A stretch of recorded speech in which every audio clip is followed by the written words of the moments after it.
The Big Sleep by Raymond Chandler. It was about 11 o'clock in the morning, mid-October, with the sun not shining and a look of hard, wet rain in the clearness of the foothills.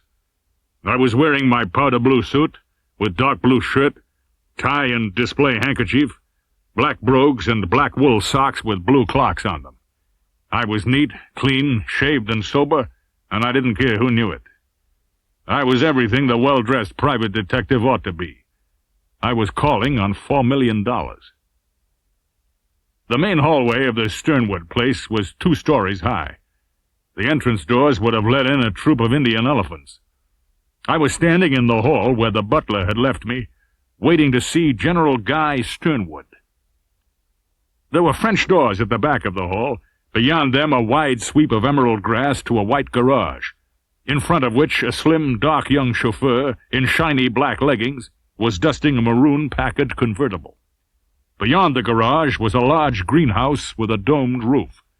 Then beyond everything, the solid, uneven, uncomfortable line of the foothills. A door opened far back under the stairs. It wasn't the butler coming back. It was a girl. She was 20 or so, small and delicately put together, but she looked durable. Her eyes were slate gray, and had almost no expression when they looked at me.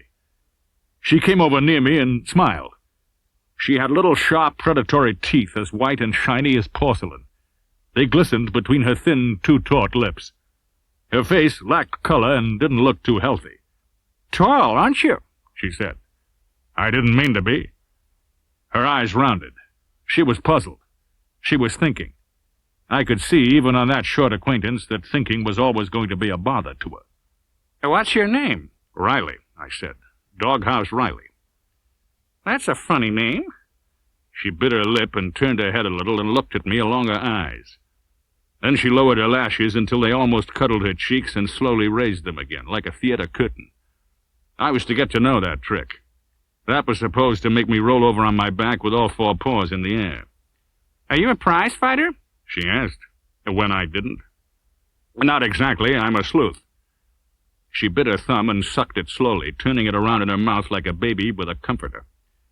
"You're awfully tall," she said. Then she giggled with secret merriment. Her hands dropped limp at her sides.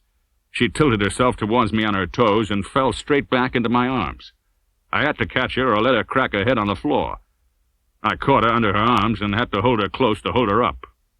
She giggled at me. "You're cute. I'm cute, too." I didn't say anything. So the butler chose that convenient moment to come back through the French doors and see me holding her. It didn't seem to bother him. He was a tall, thin, silver man, 60 or close to. He had blue eyes as remote as eyes could be. He walked slowly across the floor towards us, and the girl jerked away from me. She flashed across the hall to the foot of the stairs and went up them like a deer. The butler said tonelessly, "The General will see you now, Mr. Marlowe."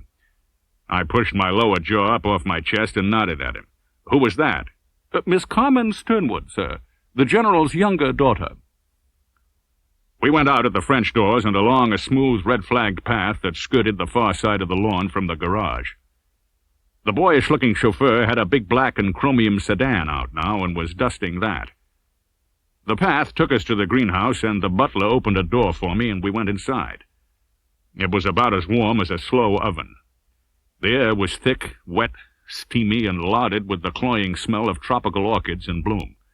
The light had an unreal greenish color, like light filtered through an aquarium tank. After a while, we came to a clearing in the middle of the jungle, under the domed roof. Here, in a wheelchair, an old and obviously dying man watched us come, with coal black eyes, from which all fire had died long ago. His long, narrow body was wrapped in a traveling rug and a faded red bathrobe. His thin, claw-like hands were folded loosely on the rug, purple-nailed. The butler stood in front of him and said, "This is Mr. Marlowe, General." The old man didn't speak or move or even nod. He just looked at me lifelessly. The butler pushed a damp wicker chair against the backs of my legs, and I sat down. He took my hat with a deft scoop. Then the old man dragged his voice up from the bottom of a well and said, "Brandy for Mr. Marlowe, Norris." The butler went away among the abominable plants. The general spoke again, slowly, using his strength as carefully as an out-of-work showgirl uses her last good pair of stockings. "You may take your coat off, sir. It's too hot in here for a man with blood in his veins." I stood up and peeled off my coat. The general continued speaking slowly. "You are looking at a very dull survival of a rather gaudy life. A cripple paralyzed in both legs and with only half of his lower belly. There's very little that I can eat, and my sleep is so close to waking that it is hardly worth the name." The general half closed his eyes. The soft, wet heat was like a pall around us. The butler came pushing back through the jungle with a tea wagon, mixed me a brandy and soda, and went away softly among the orchids. "Tell me about yourself, Mr. Marlowe." I sipped my drink and then said, "There's very little to tell. I'm 33 years old, went to college once, and can still speak English if there's any demand for it. There isn't much in my trade. I worked for Mr. Wilde, the district attorney, as an investigator once. His chief investigator, a man named Bernie Oles, called me and told me you wanted to see me. I'm unmarried because I don't like policemen's wives." The old man smiled. "What do you know about my family?" "I'm told you were a widower and have 2 young daughters, both pretty and both wild. One of them has been married 3 times, the last time to an ex-bootlegger who went by the name of Rusty Regan. That's all I heard, General." "Did any of it strike you as peculiar?" "The Rusty Regan part, maybe, but I always got along with bootleggers myself." He smiled his faint economical smile. "Seems I do, too. I'm very fond of Rusty. Big, curly-headed Irishman from Clonmel, with sad eyes and a wide smile. It was a ridiculous marriage, of course. I'm telling you the family secrets, Mr. Marlowe." "They're still secrets," I said. "What happened to him?" The old man looked at me woodenly. "He went away a month ago, abruptly, without a word to anyone, without saying goodbye to me. That hurt a little. But I'll hear from him one of these days. Meantime, I am being blackmailed again." I said, "Again?" He brought his hands from under the rug with a brown envelope in them. "I should have been very sorry for anybody who tried to blackmail me while Rusty was around. A few months before he came, that is to say, about 9 or 10 months ago, I paid a man named Joe Brody $5,000 to let my younger daughter Carmen alone." I took the envelope off his knees. It was addressed to General Guy Sternwood, 3765 Alta Brea Crescent, West Hollywood, California. I opened it up and took out a card and 3 slips of stiff paper. The card was printed in gold. Mr. Arthur Gwynn Geiger. No address, very small in the lower left-hand corner, rare books and deluxe editions. I turned the card over. On the back was written, "Dear Sir, in spite of the legal uncollectability of the enclosed, which frankly represent gambling debts, I assume you might wish them honored. Respectfully, A.G. Geiger." I read the slips, which were promissory notes filled out in ink on several dates early in the month before. On demand, I promised to pay Arthur Gwynn Geiger or order the sum of $1,000 without interest. Value received. Carmen Sternwood. This was written in a sprawling moronic handwriting with a lot of fat curlicues and circles for dots. I mixed myself another drink and sipped it and put the exhibit aside. "Your conclusions?" the general asked. "I haven't any yet. Who is this Arthur Gwynn Geiger?" "I haven't the faintest idea." "Well, what does Carmen say?" "I haven't asked her. I don't intend to. If I did, she would suck her thumb and look coy." I said, "She did that to me just now. Then she tried to sit in my lap while I was standing up." Nothing changed in his expression. His clasped hands rested peacefully on the edge of the rug, and the heat, which made me feel like a boiled dinner, didn't seem to make him even warm. "Do the 2 girls run around together?" I asked. "I think not. They go their separate and slightly divergent roads to perdition." He leaned his head back and closed his eyes, then opened them again suddenly. "I need not add that a man who indulges in parenthood for the first time at the age of 54 deserves all he gets." I sipped my drink and nodded. "Your conclusions?" he asked suddenly. "I'd pay him." "I have pride, sir," he said coldly. "Somebody's counting on that." Who was this Joe Brody you paid the $5,000 to? Some kind of gambler. I hardly recall. Norris, the butler, would know. Your daughters have money in their own right, General? Vivian has, but not a great deal. Carmen is still a minor under her mother's will. I give them both generous allowances. I said, I can take this Geiger off your back, General, if that's what you want. It may cost you a little money besides what you pay me. And, of course, it won't get you anything. Sugaring them never does. You're already listed on their book of nice names. I see. He shrugged his shoulders weakly. What are your charges, Mr. Marlowe? I get $25 a day and expenses, when I'm lucky. I see. Seems reasonable enough, removing morbid growths from people's backs. The matter is now in your hands. He closed his eyes, settled back among his cushions, and didn't pay any more attention to me. I stood up and lifted my coat off the back of the damp wicker chair and went outside. I stood in the brisk October air, getting myself some oxygen. The chauffeur over by the garage had gone away. The butler came along the path with smooth, light steps and said gravely, "Mrs. Regan would like to see you before you leave, sir." A few moments later, I was sitting on the edge of a deep, soft chair, looking at Mrs. Regan. She was worth a stare. She was trouble, stretched out on a chaise longue. I stared at her legs in the sheerest silk stockings. They seemed to be arranged to stare at. She had hot black eyes, a good mouth, and a good chin. There was a sulky droop to her lips, and the lower lip was full. She had a drink. She took a swallow from it and gave me a cool, level stare over the rim of her glass. "So you're a private detective," she said. "I didn't know they really existed except in books. Or else they were greasy little men snooping around hotels. Dad wants you to find Rusty, doesn't he?" I stared at her politely through a pause. "Yes and no," I said. "Well, that's hardly an answer. Do you think you can find him?" "I didn't say I was going to try. Why not try the Missing Persons Bureau?" "Oh, Dad wouldn't hear of the police being brought into it." She looked at me smoothly across her glass again. I said nothing. "Well, how will you go about it, then?" she continued. I grinned at her with my head on one side. She flushed. Her hot black eyes looked mad. "I don't see what there is to be cagey about," she snapped, "and I don't like your manners." "I'm not crazy about yours," I said. "I didn't ask to see you. You sent for me. I don't mind your ritzing me or drinking your lunch out of a scotch bottle. I don't mind your showing me your legs. They're very swell legs, and it's a pleasure to make their acquaintance. I don't mind if you don't like my manners. They're pretty bad. I grieve over them during the long winter evenings, but don't waste your time trying to cross-examine me." She slammed her glass down so hard that it slopped over on an ivory cushion. She swung her legs to the floor and stood up with her eyes sparkling fire and her nostrils wide. Her mouth was open and her bright teeth glared at me. "People don't talk like that to me," she said angrily. I sat there and grinned at her. "That wasn't what he wanted with you at all," she said in a strained voice that still had shreds of anger clinging to it. "About Rusty, was it?" "I'll better ask him." She flared up again. "Get out, damn you! Get out!" I stood up. "Sit down!" she snapped. I sat down.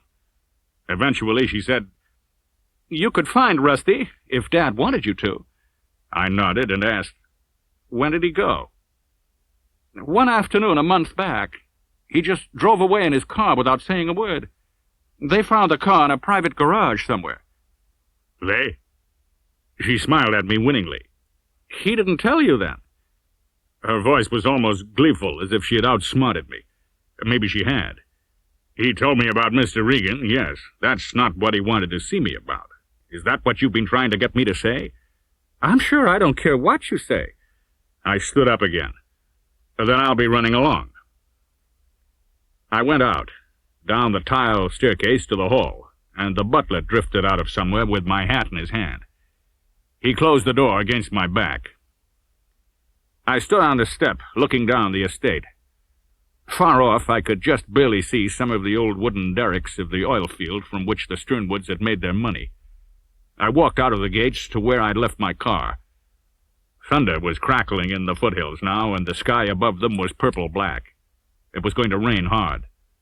I put the top up on my convertible before I started downtown. She had lovely legs. I would say that for her. They were a couple of pretty smooth citizens, she and her father. He was probably just trying me out. The job he had given me was a lawyer's job. Even if Mr. Arthur Gwynne Geiger, Rare Books and Deluxe Editions, turned out to be a blackmailer, it was still a lawyer's job. Unless there was a lot more to it than met the eye. At a casual glance, I thought I might have a lot of fun finding out. I drove down to the Hollywood Public Library and did a little superficial research in a stuffy volume called Famous First Editions. A half an hour later, equipped with a few newfound facts, I dropped into Geiger's store on the north side of the boulevard near Las Palmas. I let the door close softly behind me and walked on a thick blue rug that paved the floor from wall to wall. There were blue leather easy chairs with smoke stands beside them. A few sets of tooled leather bindings were set out on narrow polished tables between bookends. There were more tooled bindings in glass cases on the walls. At the back, there was a grained wood partition with a door in the middle of it, shut. In the corner, made by the partition in one wall, a woman sat behind a desk. She got up slowly and swayed towards me in a tight black dress. She had long thighs, and she walked with a certain something I hadn't often seen in bookstores. She was an ash blonde with greenish eyes, and she approached me with enough sex appeal to stampede a businessman's lunch. "Was it something?" she inquired. I had my horn-rimmed sunglasses on. I put my voice high and let a bird twitter in it. "Would you happen to have a Ben-Hur 1860? She didn't say, but she wanted to. She smiled bleakly. "A first edition?" "Third," I said. "The one with the erratum on page 116? "I'm afraid not, at the moment." "Well, how about a Chevalier Audubon, 1840? Full set, of course." Not at the moment," she said harshly. Her smile was now hanging by its teeth and eyebrows and wondering what it would hit when it dropped. "You do sell books," I said in my polite falsetto. She looked me over. No smile now. Eyes medium to hard, pose very straight and stiff. She waved silver fingernails at the glassed-in shelves. "Well, what do they look like? Grapefruit?" She tried to jack the smile back up in her face. She was as sore as an alderman with mumps. "Perhaps Mr. Geiger, but he's not in at the moment." Her eyes studied me carefully. She knew as much about rare books as I knew about handling a flea circus. Famous First Editions had told me that much. "He might be in later?" "I'm afraid not until late." "Oh, too bad," I said. Too bad. Well, I can wait. I have rather a blank afternoon. Nothing to think about but my trigonometry lesson." "Yes," she said. "Yes, of course." I sat down and lit a cigarette. She still stood, holding her lower lip with her teeth, her eyes vaguely troubled. Silence for about 5 minutes. Then the door opened, and a tall, hungry-looking man with a cane came in, shut the door behind him, and placed a wrapped parcel in front of her. The blonde pressed a button on the desk. The tall man went to the door in the panel partition and opened it barely enough to slip through. I finished my cigarette and lit another. The minutes dragged by. Horns tooted and grunted on the boulevard. The partition door opened, and the tall man slid out. He had another wrapped parcel, the shape of a large book. He went over to the desk and paid money. He left as he had come, walking on the balls of his feet, breathing with his mouth open, giving me a sharp side glance as he passed. I got to my feet, tipped my hat to the blonde, and went out after him. He walked west and was easy to follow. I pulled up beside him and let him see me. He gave me a casual, then a suddenly sharpened side glance and quickly turned away. He almost raised dust going up the block, walking with long, gawky strides and jabbing his cane into the pavement. He turned left. He had at least half a block on me when I reached the place where he had turned. This was a narrow, tree-lined street. The thunder in the foothills was rumbling again. A few tentative raindrops splashed down on the pavement and made spots as large as nickels.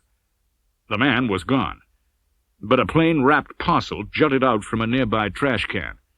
I drew out the wrapped book and put it under my arm. Back on the boulevard, I went into a drugstore phone booth and looked up Mr. Arthur Gwynne Geiger's residence.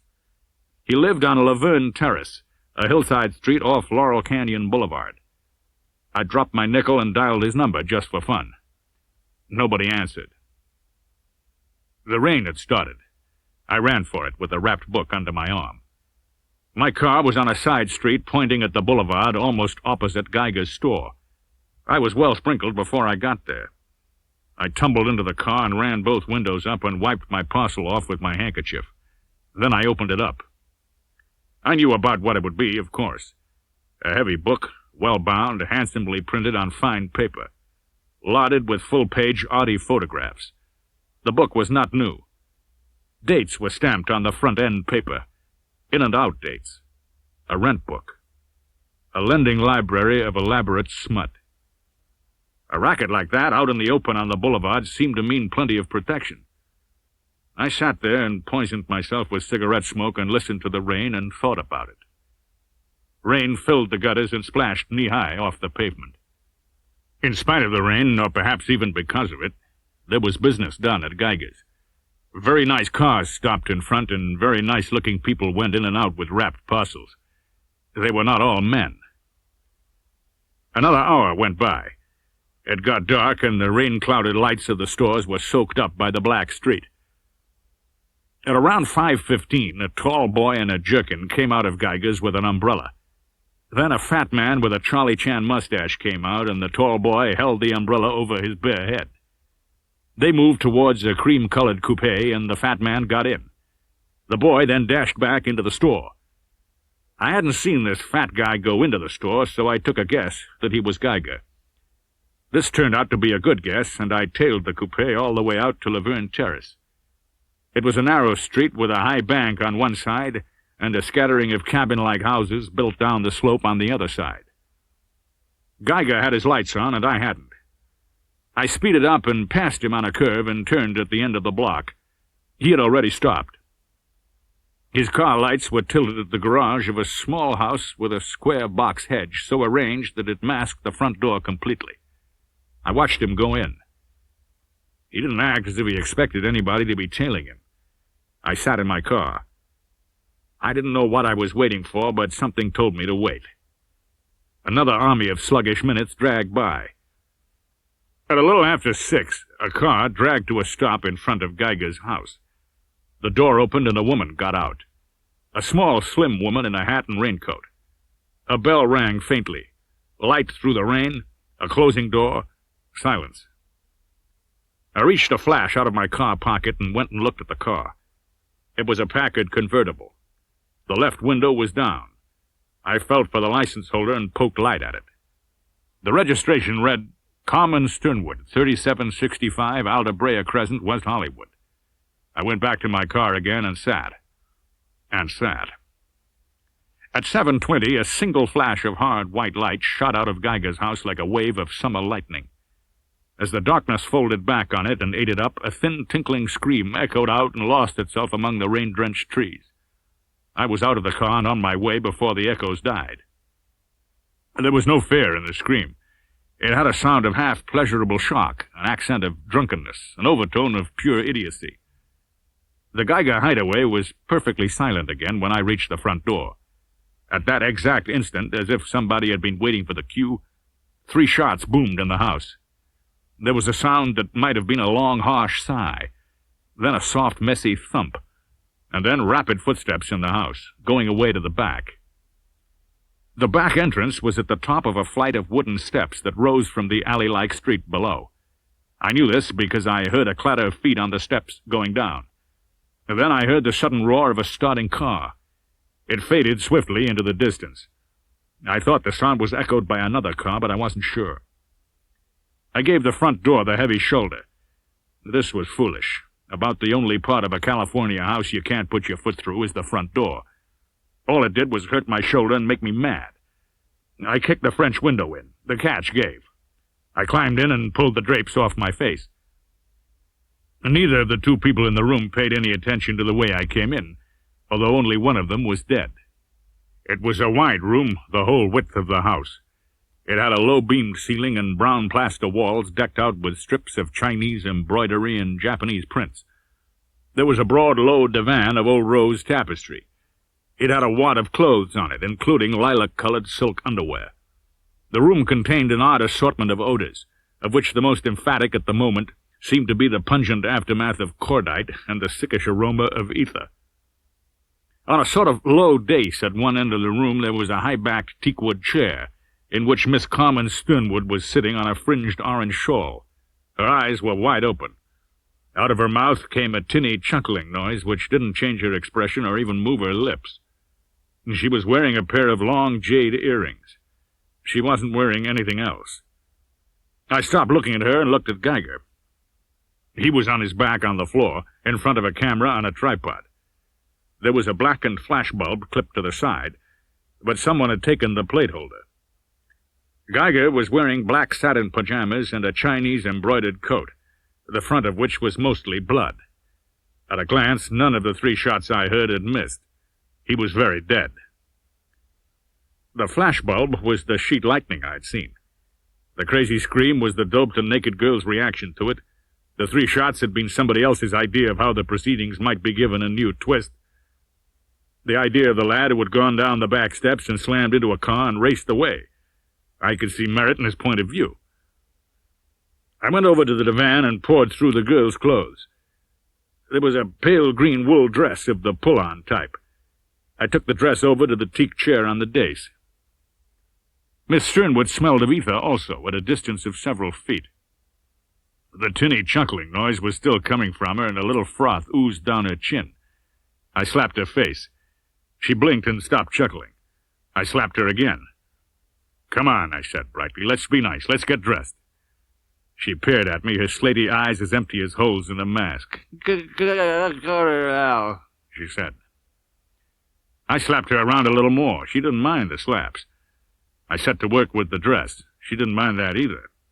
She let me hold her arms up, and she spread her fingers out wide, as if that was cute. I got the dress down over her back and her shoes on her.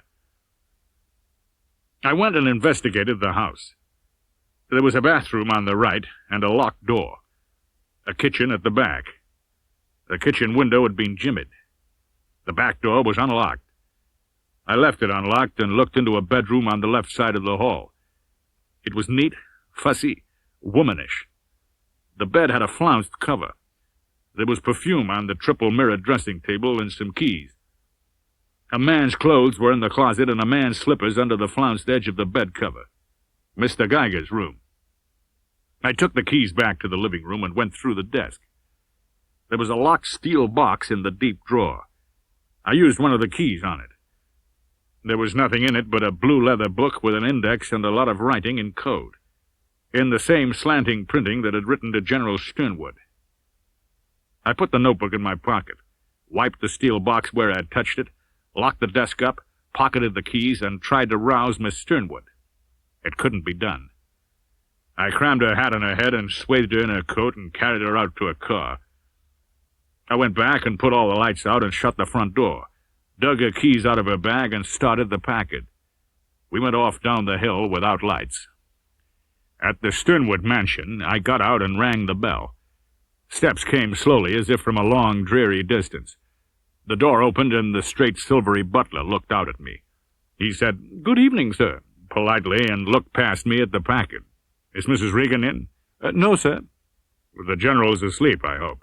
"Yes, the evening is his best time for sleeping." "How about a maid?" "Matilda? She's here, sir." "No, better get her down here. The job needs the woman's touch. Take a look in the car, and you'll see why." He took a look in the car and came back. "I see," he said. "Thank you, sir. May I call you a cab?" "Positively not," I said. "As a matter of fact, I'm not here. You're just seeing things." He nodded, and I turned and walked down the driveway and out of the gates. I made it back to Geiger's house in something over half an hour of nimble walking. There was nobody there. No car on the street except my own in front of the next house. It looked as dismal as a lost dog. I unlocked the front door and stepped into the still warm darkness and stood there, dripping quietly on the floor and listening to the rain. I groped to a lamp and lit it. The first thing I noticed was that a couple of strips of embroidered silk were gone from the wall. The spaces of brown plaster stood out naked and obvious.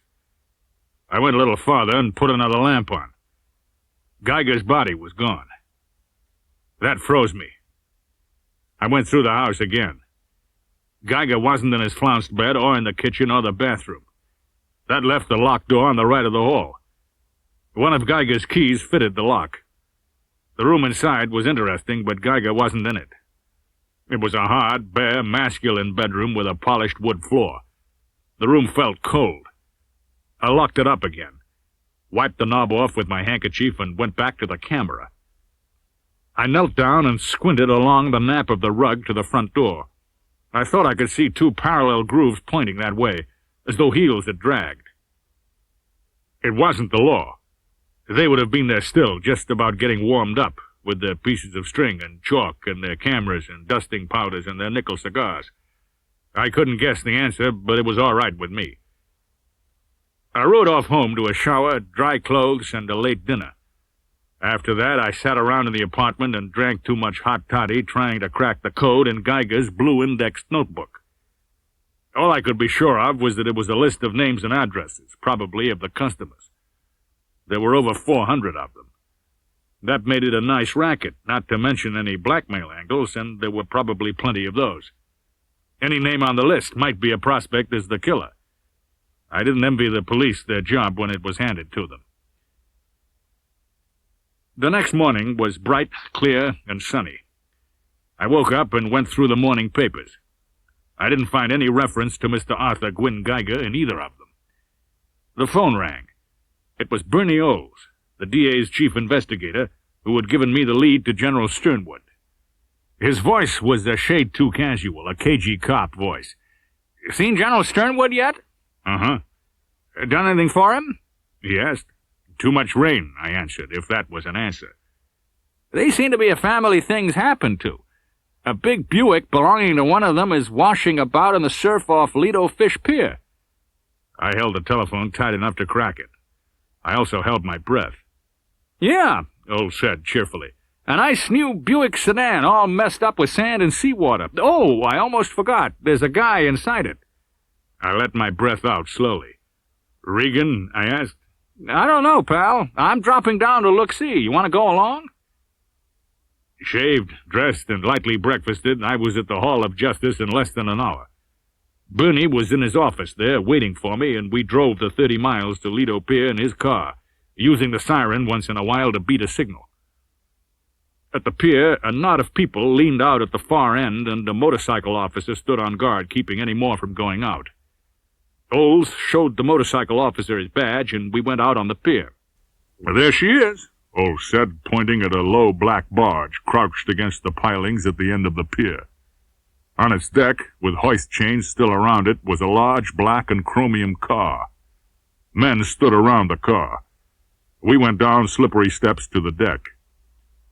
Olds said hello to a deputy in green khaki and a man in plain clothes. We looked the car over. The front bumper was bent. One headlight smashed, and the radiator shell had a big dent in it. None of the tires seemed to be damaged. The driver was still draped around the steering post with his head at an unnatural angle to his shoulders. He was a slim, dark-haired young man. His face was bluish-white, and his eyes were a faint, dull gleam under the lowered lids, and his open mouth had sand in it. On the left side of his forehead there was a dull bruise that stood out against the whiteness of the skin. "What's the story?" Olds asked. The uniformed man pointed up at the rubbernecks on the end of the pier. One of them was fingering a place where the white 2x4s had been broken through in a wide space. The splintered wood showed yellow and clean, like fresh-cut pine. "It went through there. Must have hit pretty hard. The rain stopped early down here, around 9 p.m. The broken wood's dry inside. That puts it after the rain stopped.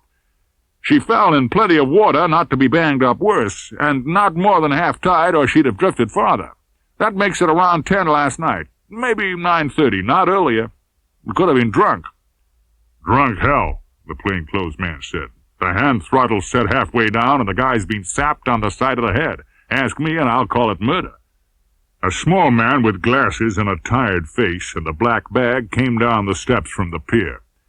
Olds said, "There's your customer, Doc. Dived off the pier last night, around 9 to 10. That's all we know."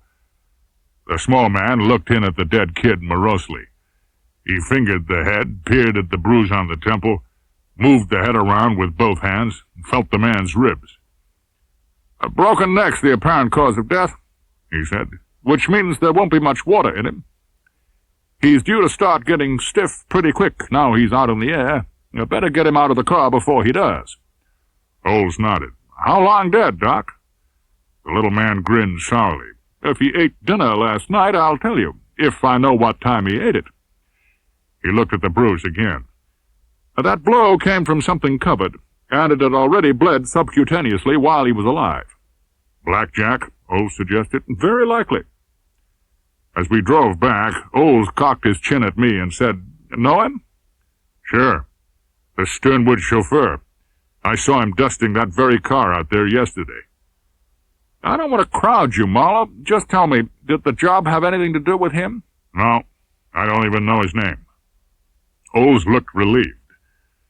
"The name's Owen Taylor. About a year or so back, we had him in the cooler on a Mannack rap. It seems he run Sternwood's hotshot daughter, the young one, off to Yuma. The sister ran after them and brought them back and had Owen heaved into the icebox. Then next day, she comes down to the DA and gets him to beg the kid off with the U.S. cuter. She says the kid meant to marry her sister, only the sister can't see it. So we let the kid go, and they keep him on just the same. What do you think of that?" "They seem to be a screwy family," I said. "Do they know about last night?" "No, I gotta tell them now." "Well, leave the old man out of it if you can," I said. "He has enough troubles and he's sick." "You mean Regan?" I scowled. "I don't know anything about Regan, I told you. I'm not looking for Regan. Regan hasn't bothered anybody that I know of." When Oles dropped me off in town, I decided to take another look at Geiger's store. The same ash blonde got up and came towards me with the same tentative smile on her face. It wasn't a smile at all. It was a grimace. She just thought it was a smile. "Back again," I said airily, and waved a cigarette. "Mr. Geiger in today?" "No, I'm afraid not." I took my dark glasses off and tapped them delicately on the side of my left wrist. If you can weigh 190 pounds and look like a fairy, I was doing my best. "Oh, that was just a stall about those first editions," I whispered. "I have to be careful. I've got something he'll want." "Oh, a salesman," she said. "Well, you might come in tomorrow." Is he sick? I could go up to the house," I said impatiently. You... Her throat jammed. Her face fell, then the smile came back with a couple of corners badly bent. "No," she said. "No, that wouldn't be any use. Can't you come in tomorrow?" I had my mouth open to say something when the partition door opened. The tall, dark, handsome boy in the jerkin looked out, pale-faced and tight-lipped, saw me, shut the door quickly again, but not before I had seen on the floor behind him a lot of wooden boxes lined with newspapers and packed loosely with books. Geiger's stock was being moved out. When the door shut, I put my dark glasses on again and touched my hat to the girl and said, "Tomorrow, then." I went round to the alley which ran behind the stores. A small black truck was backed up to Geiger's place. A man in overalls was just heaving a box up on the tailboard. I went back to the boulevard and found a taxi standing at a fire plug. A fresh-faced kid was reading a horror magazine behind the wheel. I leaned in and showed him $1. "Tail job?" He looked me over. "Cop?" "Private." He grinned. "My meat, Jack." We tailed the truck across town to the basement garage of an apartment block on Randall Place. I got out and told the driver to wait. In the lobby, I looked over the names on the mailboxes. A man named Joseph Brody had apartment 405. A man named Joe Brody had received $5,000 from General Sternwood to stop playing with Carmen. I felt like giving odds it was the same Joe Brody. I took the stairs to the basement. The automatic elevator was propped open, and the same man in overalls was grunting hard as he stacked heavy boxes in it. I stood beside him and lit a cigarette and watched him. He didn't like my watching him. After a while, I said, "Watch the weight, bud. She's only tested for half a ton. Where's the stuff going?" "Brody, 405, he said. "Are you the manager?" "Yeah. Looks like a nice lot of loot." He glared at me with pale, white-rimmed eyes. "Books," he snarled. 100 pounds a box easy, and me with a 75-pound back. "Well, watch the weight," I said. I went back up the steps to the lobby and out to the street, and the cab took me downtown again to my office building. I gave the fresh-faced kid too much money, and he gave me a dog-eared card, which for once I didn't drop into the Majolica jar of sand beside the elevator bank. I had a room and a half on the 7th floor at the back. The half room was an office split in two to make reception rooms. Mine had my name on it and nothing else, and that only on the reception room. I always left this unlocked in case I had a client, and the client cared to sit down and wait. I had a client. She wore hand-carved walking shoes. Her stockings were just as sheer as the day before, but she wasn't showing as much of her legs. "Well, you do get up," she said, wrinkling her nose. "I was beginning to think you worked in bed like Marcel Proust." "Who's he?" I put a cigarette in my mouth and stared at her. She looked a little pale and strained, but she looked like a girl who could function under a strain. "A French writer, a connoisseur in degenerates. You wouldn't know him." "Tut, tut," I said. "Come into my boudoir." There were 3 near walnut chairs, the usual desk with the usual blotter, pen set, ashtray, and telephone, and the usual squeaky swivel chair behind it. "You don't put on much of a front," she said, sitting down at the customer's side of the desk. "You can't make much money at this trade if you're honest.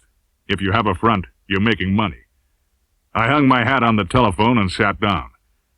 She said, "I've been trying to get you on the phone all morning." "About Owen?" I asked. Her face tightened sharply. I explained. "A DA's man took me down to Lido. He thought I might know something about it." She shrugged. "I didn't come to see you about Owen." "Do you feel that you can tell me what my father wanted to see you about?" "Not without his permission." She took a thick white envelope from her bag and tossed it at me. "You'd better look at this," she said. I picked it up. The address was typewritten to Mrs. Vivian Regan. I opened the envelope and drew out the shiny photo that was inside. It was Carmen, sitting in her birthday suit at Geiger's. I put it back in the envelope. "How much do they want?" I asked. $5,000, for the negative and the rest of the prints. A woman telephoned me about half an hour after this thing was delivered. Said there was a police jam connected with it and I'd better lay it on the line fast or I'd be talking to my little sister through a wire screen. "What kind of jam?" I asked. "I don't know." "Where's Carmen now?" "She's at home. She was sick last night. The servants say she didn't go out. I was down at Las Olindas playing roulette at Eddie Mars's Cypress Club." I changed tack. "What was Owen doing last night with your car?" "Nobody knows. He took it without permission. We always let him take a car on his night off, but last night wasn't his night off." She made a wry mouth. "Do you think he knew about the photo?" I said, "I don't rule him out. Can you get $5,000 in cash right away?" "Or not unless I tell Dad. Or borrow it. I could probably borrow it from Eddie Mars." She leaned back and hung an arm over the back of the chair. How about telling the police?" "It's a good idea, but you won't do it. You have to protect your father and your sister. You don't know what the police might turn up. It might be something they couldn't sit on." "I'll get the $5,000, she said. "I've been a good customer of Eddie Mars. There's another reason why he should be nice to me, which you may not know." She gave me one of those smiles the lips have forgotten before they reach the eyes. "Eddie's blonde wife is the lady Rusty ran away with." I didn't say anything. She stared tightly at me and added, "That doesn't interest you?" "It ought to make it easier to find him if I was looking for him. You've got all you wanted out of me. A pretty good idea I'm not looking for your husband." She reached for the envelope and stood up. "I'll keep in touch with you," I said. We walked over to the door. Tapping the white envelope against her knuckles, she said, "You still feel you can't tell me what Dad—" I said, "Uh-huh." She took the photo out and stood looking at it, just inside the door. "She has a beautiful little body, hasn't she?" I said, "Uh-huh." She leaned a little towards me. "You ought to see mine," she said gravely. "Well, can it be arranged?" She laughed suddenly and sharply and went halfway through the door, then turned her head to say coolly, "You're as cold-blooded a beast as I've ever met, Marlowe. Or can I call you Phil?" "Sure." "You can call me Vivian." "Oh, thanks, Mrs. Regan." "Oh, go to hell, Marlowe." She went on out and didn't look back. I took my hat off the phone and called the DA's office and asked Bernie Olds about the Owen Taylor case. "Suicide?" I asked. Olds paused before answering. No one can tell. He didn't leave any notes. That sap mark on the boy's head bothers me. Sure you can't help me on this? I liked his putting it that way. It let me say no without actually lying. We said goodbye. I left the office and bought all 3 afternoon papers. There was nothing in any of the papers about Geiger. I took another look at his blue notebook, but the code was just as stubborn as it had been the night before. I decided to drive over to Laverne Terrace. There was no activity in front of Geiger's house or anywhere along the block. I drove past slowly, gnawing at an idea. I hadn't looked in the garage the night before. Once Geiger's body slipped away, I hadn't really wanted to find it. I didn't get a chance to look this time. The doors were shut and padlocked, and something moved behind the hedge as I drew level. A woman stepped out and stood looking wild-eyed at my car, as if she hadn't heard it come up the hill. It was Carmen Sternwood, of course. I went on up the street and parked and walked back. "Remember me?" I said. "Doghouse Riley, remember?" She nodded, and a quick, jerky smile played across her face. "Let's go in," I said. "I've got a key." In the daytime, the place had a stealthy nastiness like a fag party. We went inside. Carmen stood in front of me like a bad girl in the principal's office. "How much do you remember of last night?" I asked her. She answered, with a foxy glitter rising at the back of her eyes, "Remember what? I was sick last night. I was home." Her voice was a cautious, throaty sound that just reached my ears. "Like hell you were." Her eyes flickered up and down very swiftly. "Before you went home," I said, "before I took you home. Here, in that chair." I pointed to it. "You remember all right." A slow flush crept up her throat. That was something. She still could blush. "Who killed him, Carmen?" Her shoulders jerked, but nothing more moved in her face. "Who else knows?" she asked. "About Geiger? I don't know. Not the police, or they'd be camping here. Maybe Joe Brody." It was a stab in the dark, but it got her. "Joe Brody? Him? Did Brody kill him, Carmen?" "Yeah," she said solemnly. "Joe did it." "Why?" "I don't know." She shook her head, persuading herself that she didn't know. "Are you willing to tell the police it was Joe Brody?" I probed.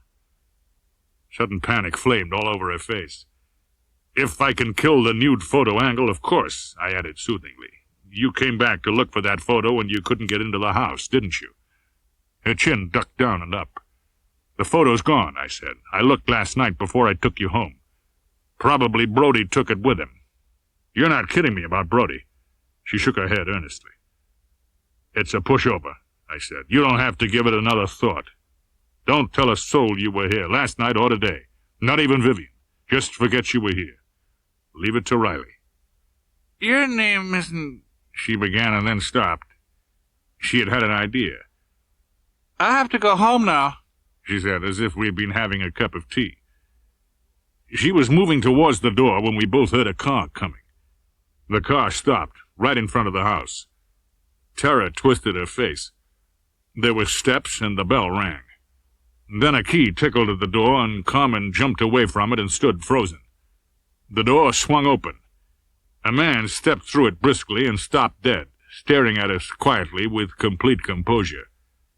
He was a gray man, all gray, except for his polished black shoes and 2 scarlet diamonds in his gray satin tie that looked like the diamonds on roulette layouts. It was Eddie Mars. He smiled at Carmen with a nice, easy smile. The fear went out of her face. She smiled back. "Excuse the casual entrance," he said. "Is Mr. Geiger around?" I said, "No, we don't know just where he is. We found the door a little open. We stepped inside." He gave me a long look. "You're friends of his, of course."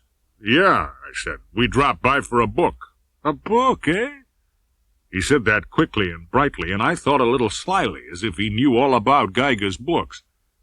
Then he looked at Carmen and shrugged. I moved towards the door. "We'll trot along now," I said. I took hold of her arm. She was staring at Eddie Mars. She liked him. "That's too bad," he said with too much meaning. "The girl can dust. I'd like to talk to you a little, soldier." I let go of her arm. I gave him a blank stare. "Kidder, eh?" he said nicely. "Don't waste it. I've got 2 boys outside in a car that always do just what I want them to." Carmen made a sound at my side and bolted through the door. Her steps faded rapidly downhill. Eddie Mars sighed. "There's something wrong around here. I'm going to find out what it is. If you want to pick lead out of your belly, get in my way." He wasn't looking at me anymore. He was walking around the room, frowning, not paying any attention to me. He stood in front of the camera. He studied it, dropped his glance to the floor in front of it. He moved the small rug with his foot, then bent swiftly, his body tense. There was a sharp exclamation from him. His arm flashed under his coat and a black Luger appeared in his hand, not pointing at anything. "Blood," he said, "under the rug." "Is that so?" I said, looking interested. He picked up the phone from the desk. "I think we'll have some law," he said. "Why not?" I said. His eyes went narrow. He didn't like my agreeing with him. "Just who the hell are you, soldier?" Marlowe is the name. I'm a sleuth. "Never heard of you. Who's the girl?" "Client. Geiger was trying to throw a loop on her with some blackmail. We came to talk it over. He wasn't here. The door being open, we walked in to wait. Or did I tell you that?" "Convenient," he said. "How come you had a key?" I asked. He smiled tightly and pushed his hat back on his gray hair. "All right, Bright Eyes. I own this house. Geiger is my tenant." He tucked the Luger back under his arm. "Got any good ideas, soldier?" "Lots of them. Somebody gunned Geiger. Somebody got gunned by Geiger who ran away. Or it was 2 other fellas." The gray man scowled at me. "I give up," I said. "Better call your friends downtown." "I don't get it," he said. "I don't get your game here." "I get you, Mr. Mars. Flash gambling for flash people.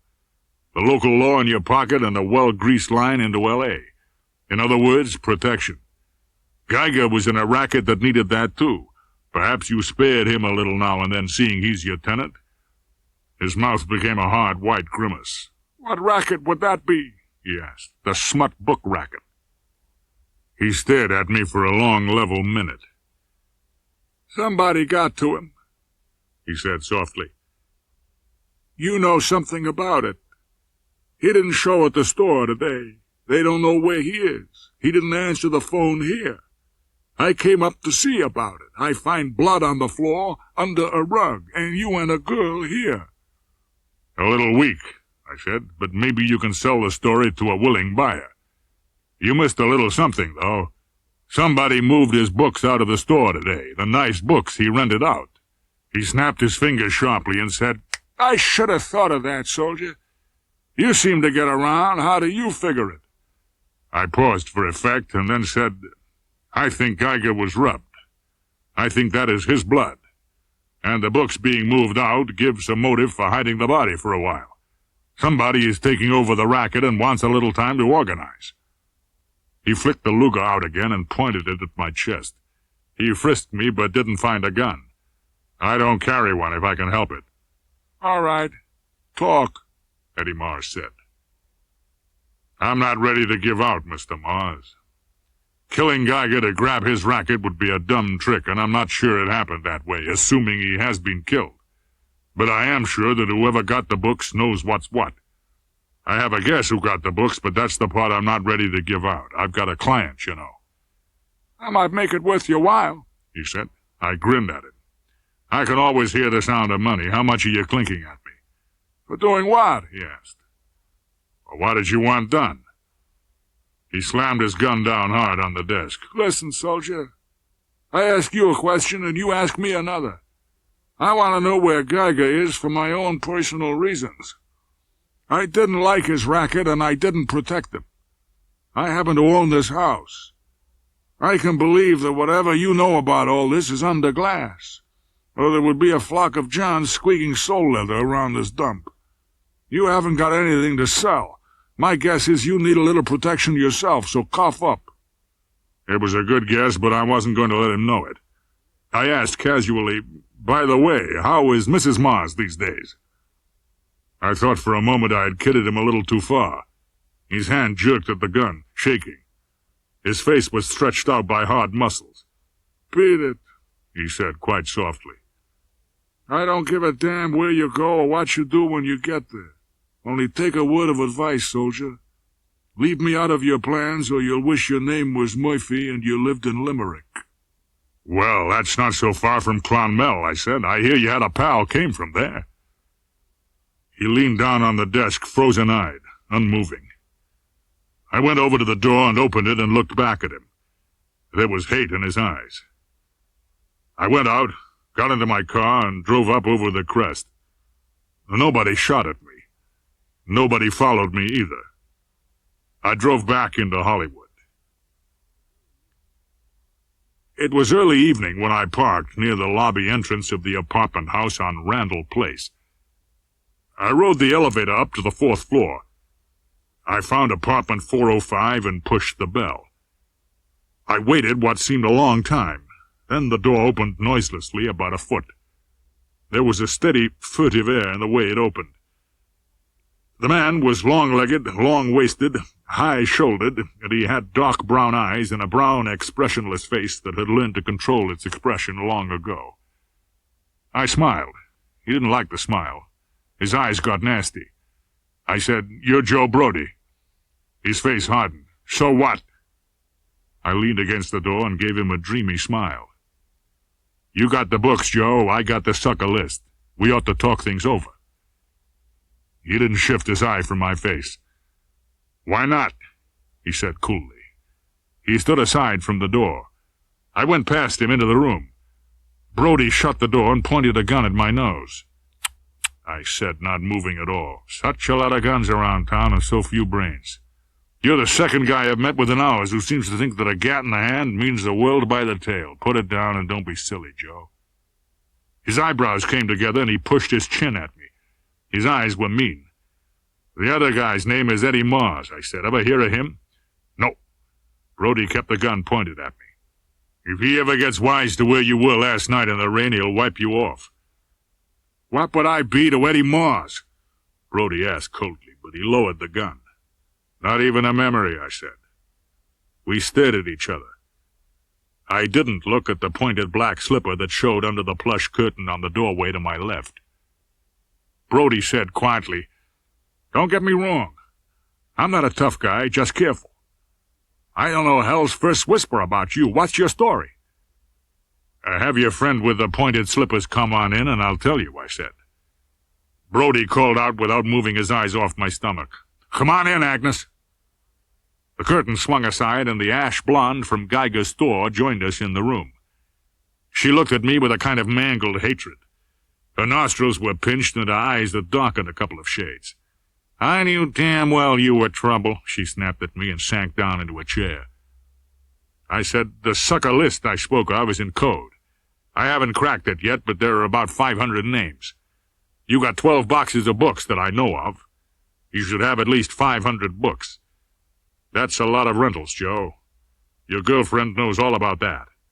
At $1 a rental, that's nice money, Joe, enough to spot a guy for." Brody's dark brown stare moved up and down my face. His colt went on hungering for my vital organs.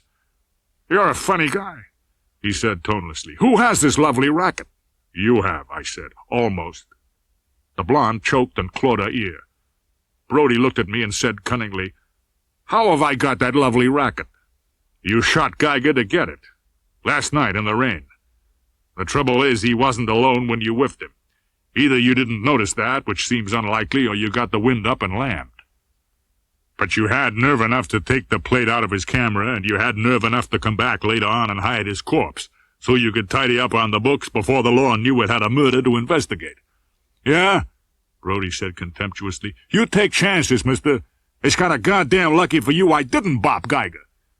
"You can step off for it just the same," I told him cheerfully. "You're made to order for the rap." Brody's voice went rough. "How come?" he asked. "There's somebody who will tell it that way. I told you there was a witness. Don't go simple on me, Joe." He exploded then. "That goddamn little hot pants!" he shouted. "She would, goddamn her!" I leaned back and grinned at him. "Swell. I thought you had those nude photos of her." He didn't say anything. The blonde didn't say anything. I let them chew on it. Brody's face cleared slowly with a sort of grayish relief. He put his Colt down on the table, but kept his hand close to it.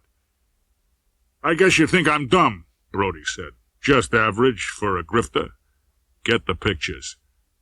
"What pictures?" I shook my head. "Wrong play, Joe. You know she was there because you had your girlfriend threaten Mrs. Regan with a police rap. Cough up and be sensible." He scowled bitterly. "How did you get to me?" I flicked my wallet out and let him look at my buzzer. "I was working on Geiger for a client. I was outside last night in the rain. I heard the shots. I crashed in. I didn't see the killer. I saw everything else." "And kept your lip buttoned?" Brody sneered. I put my wallet away. "Yes," I admitted, "up till now. Do I get the photos or not?" "About these books," Brody said. "I don't get that." "I tailed them here from Geiger's store. I have a witness." "That punk kid," said Brody with a scowl. "What punk kid?" He scowled again. "The kid that works at the store. He skipped out after the truck left. Agnes don't even know where he flops." "That helps," I said, grinning at him. "That angle worried me a little. Either of you ever been in Geiger's house before last night?" "Not even last night," Brody said sharply. "So she says I gunned him, eh?" With the photos in hand, I might be able to convince her she was wrong. Brody sighed. "Oh, hell," he said. "You win." He slipped the Colt into his side pocket. His left hand went up inside his coat. He was holding it there, his face twisted with disgust, when the door buzzer rang and kept on ringing. Brody didn't like that. His whole face became sharp and foxy and mean. Watching me, Brody took a small bone-handled automatic out of a desk drawer and threw it at the blonde. She caught it, shaking. Brody said, "Hold it on low down. If he gets funny, use your own judgment. We ain't licked yet, baby." "Oh, Joe," the blonde wailed. She came over and sat next to me on the davenport and pointed the gun at my leg artery. I didn't like the jerky look in her eyes. Brody put his hand in his pocket, on his gun, and walked over to the door and opened it with his left hand. Carmen Stunwood pushed him back into the room by putting a little revolver against his lips. Brody backed away from her with panic on his face. Carmen shut the door behind her and stalked Brody carefully. Agnes turned the gun away from me and swung it at Carmen. I shot my hand out and closed my fingers down hard over the blonde's hand and got the gun off her. Carmen's voice said, without tone, "I want my pictures, Joe." Brody swallowed and tried to grin. "Sure, kid, sure." Carmen said, "You shot Arthur Geiger. I saw you. I want my pictures."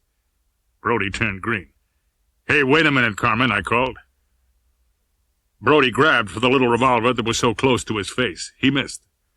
The gun made a sharp rapping noise, and a bullet broke glass in the window. Brody fell down and jerked Carmen's feet from under her. She landed in a heap, and the little revolver went skidding off into a corner.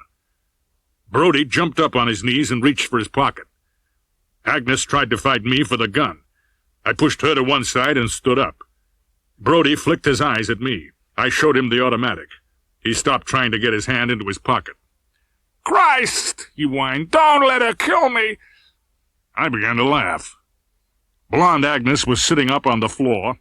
Carmen was crawling on her hands and knees towards her little revolver over in the corner. I stepped past the crawling girl and picked the gun up. I went over to Brody and put the automatic against his midriff and reached his Colt out of his side pocket. "Give," I said. Brody nodded and took a fat envelope out of his breast pocket and gave it to me. There was the developed plate in the envelope and 5 glossy prints. "Sure these are all?" He nodded again. Agnes was straightening her hair. Her eyes ate Carmen with a green distillation of hate. Carmen was up on her feet, coming towards me with her hand out. "Can I have them now?" she asked me with a coy smile. "I'll take care of them for you. Go on home and wait for me," I said soothingly.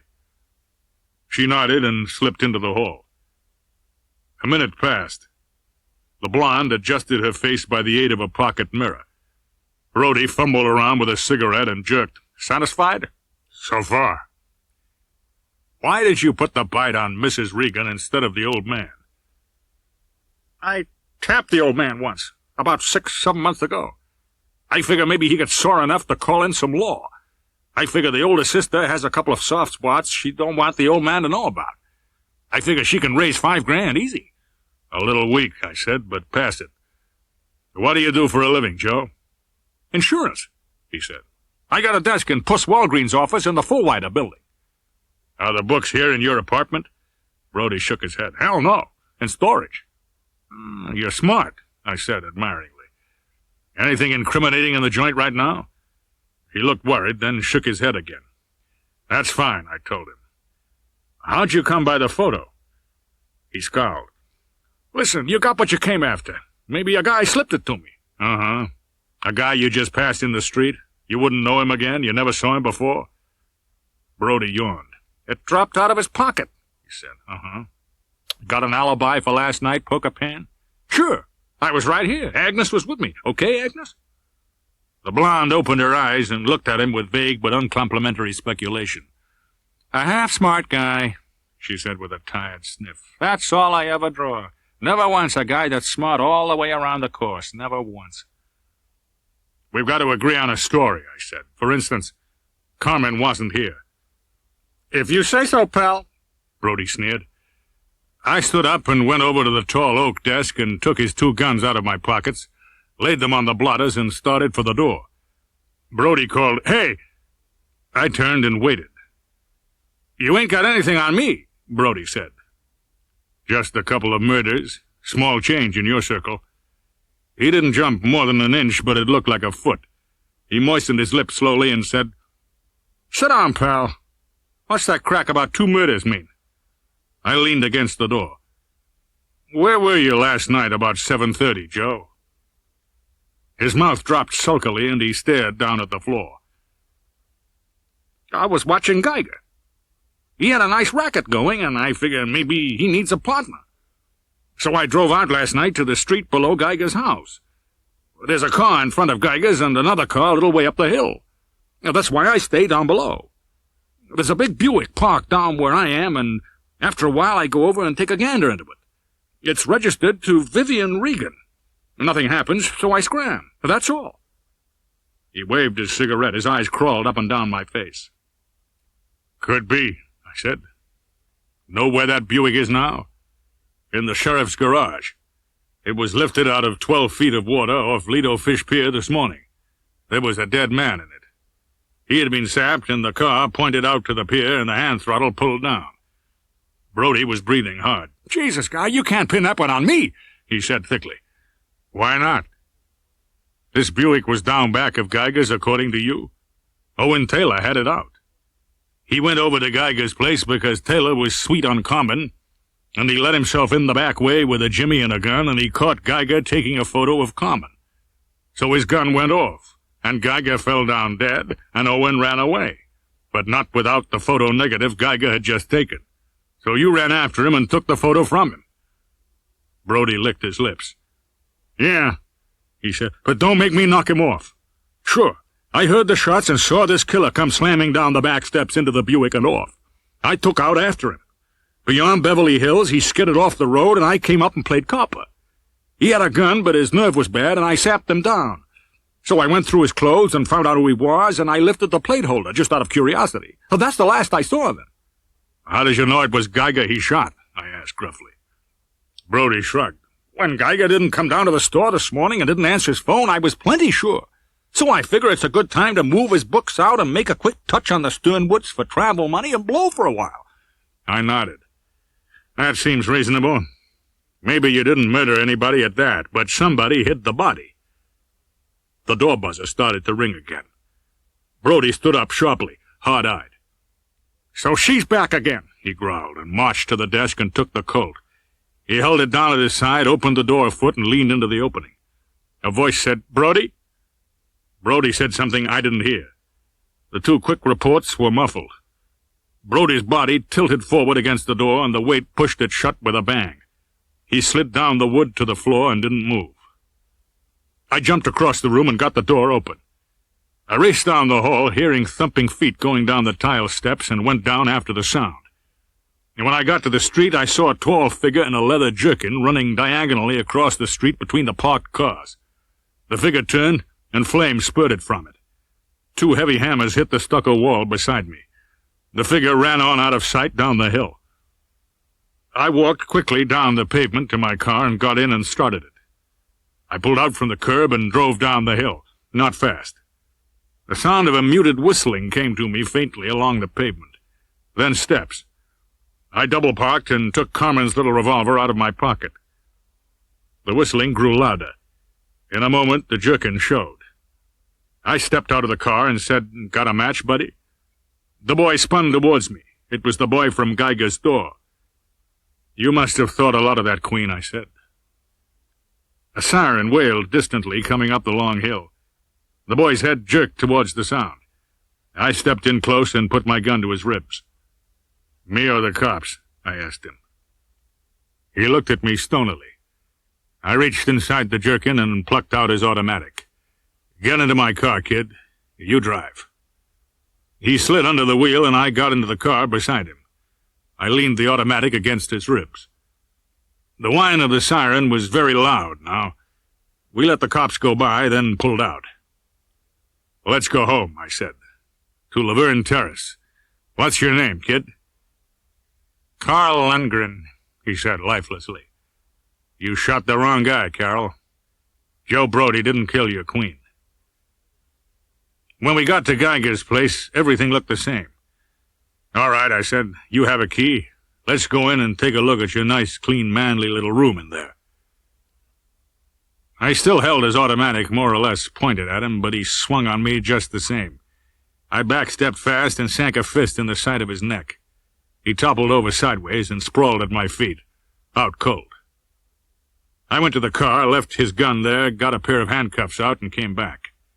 I twisted his wrists behind him and snapped them on. Then I unlocked the house door, dragged him inside, and shut the door again. The kid began to come round. I said, "Keep quiet or you'll get the same and more of it." I switched on the lights and stepped into the hallway at the back of the living room. Geiger's bedroom didn't seem to have been touched.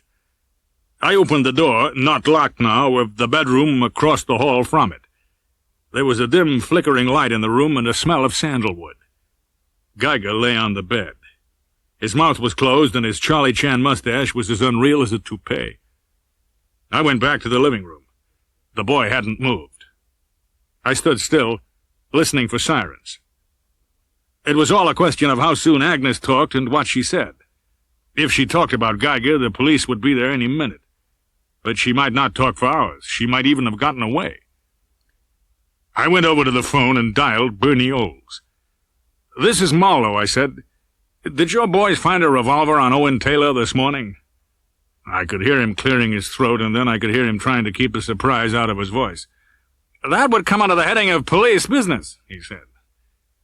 "If they did, it had 3 empty shells in it." "How the hell did you know that?" Olds asked quietly. "Come over to 7244 Laverne Terrace off Laurel Canyon Boulevard. I'll show you where the slugs went."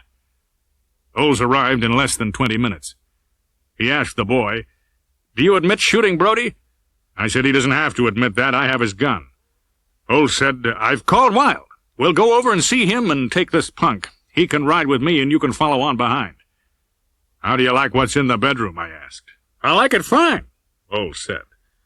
"I'm kind of glad that Taylor kid went off the pier. I'd hate to have to help send him to the death house for rubbing that skunk."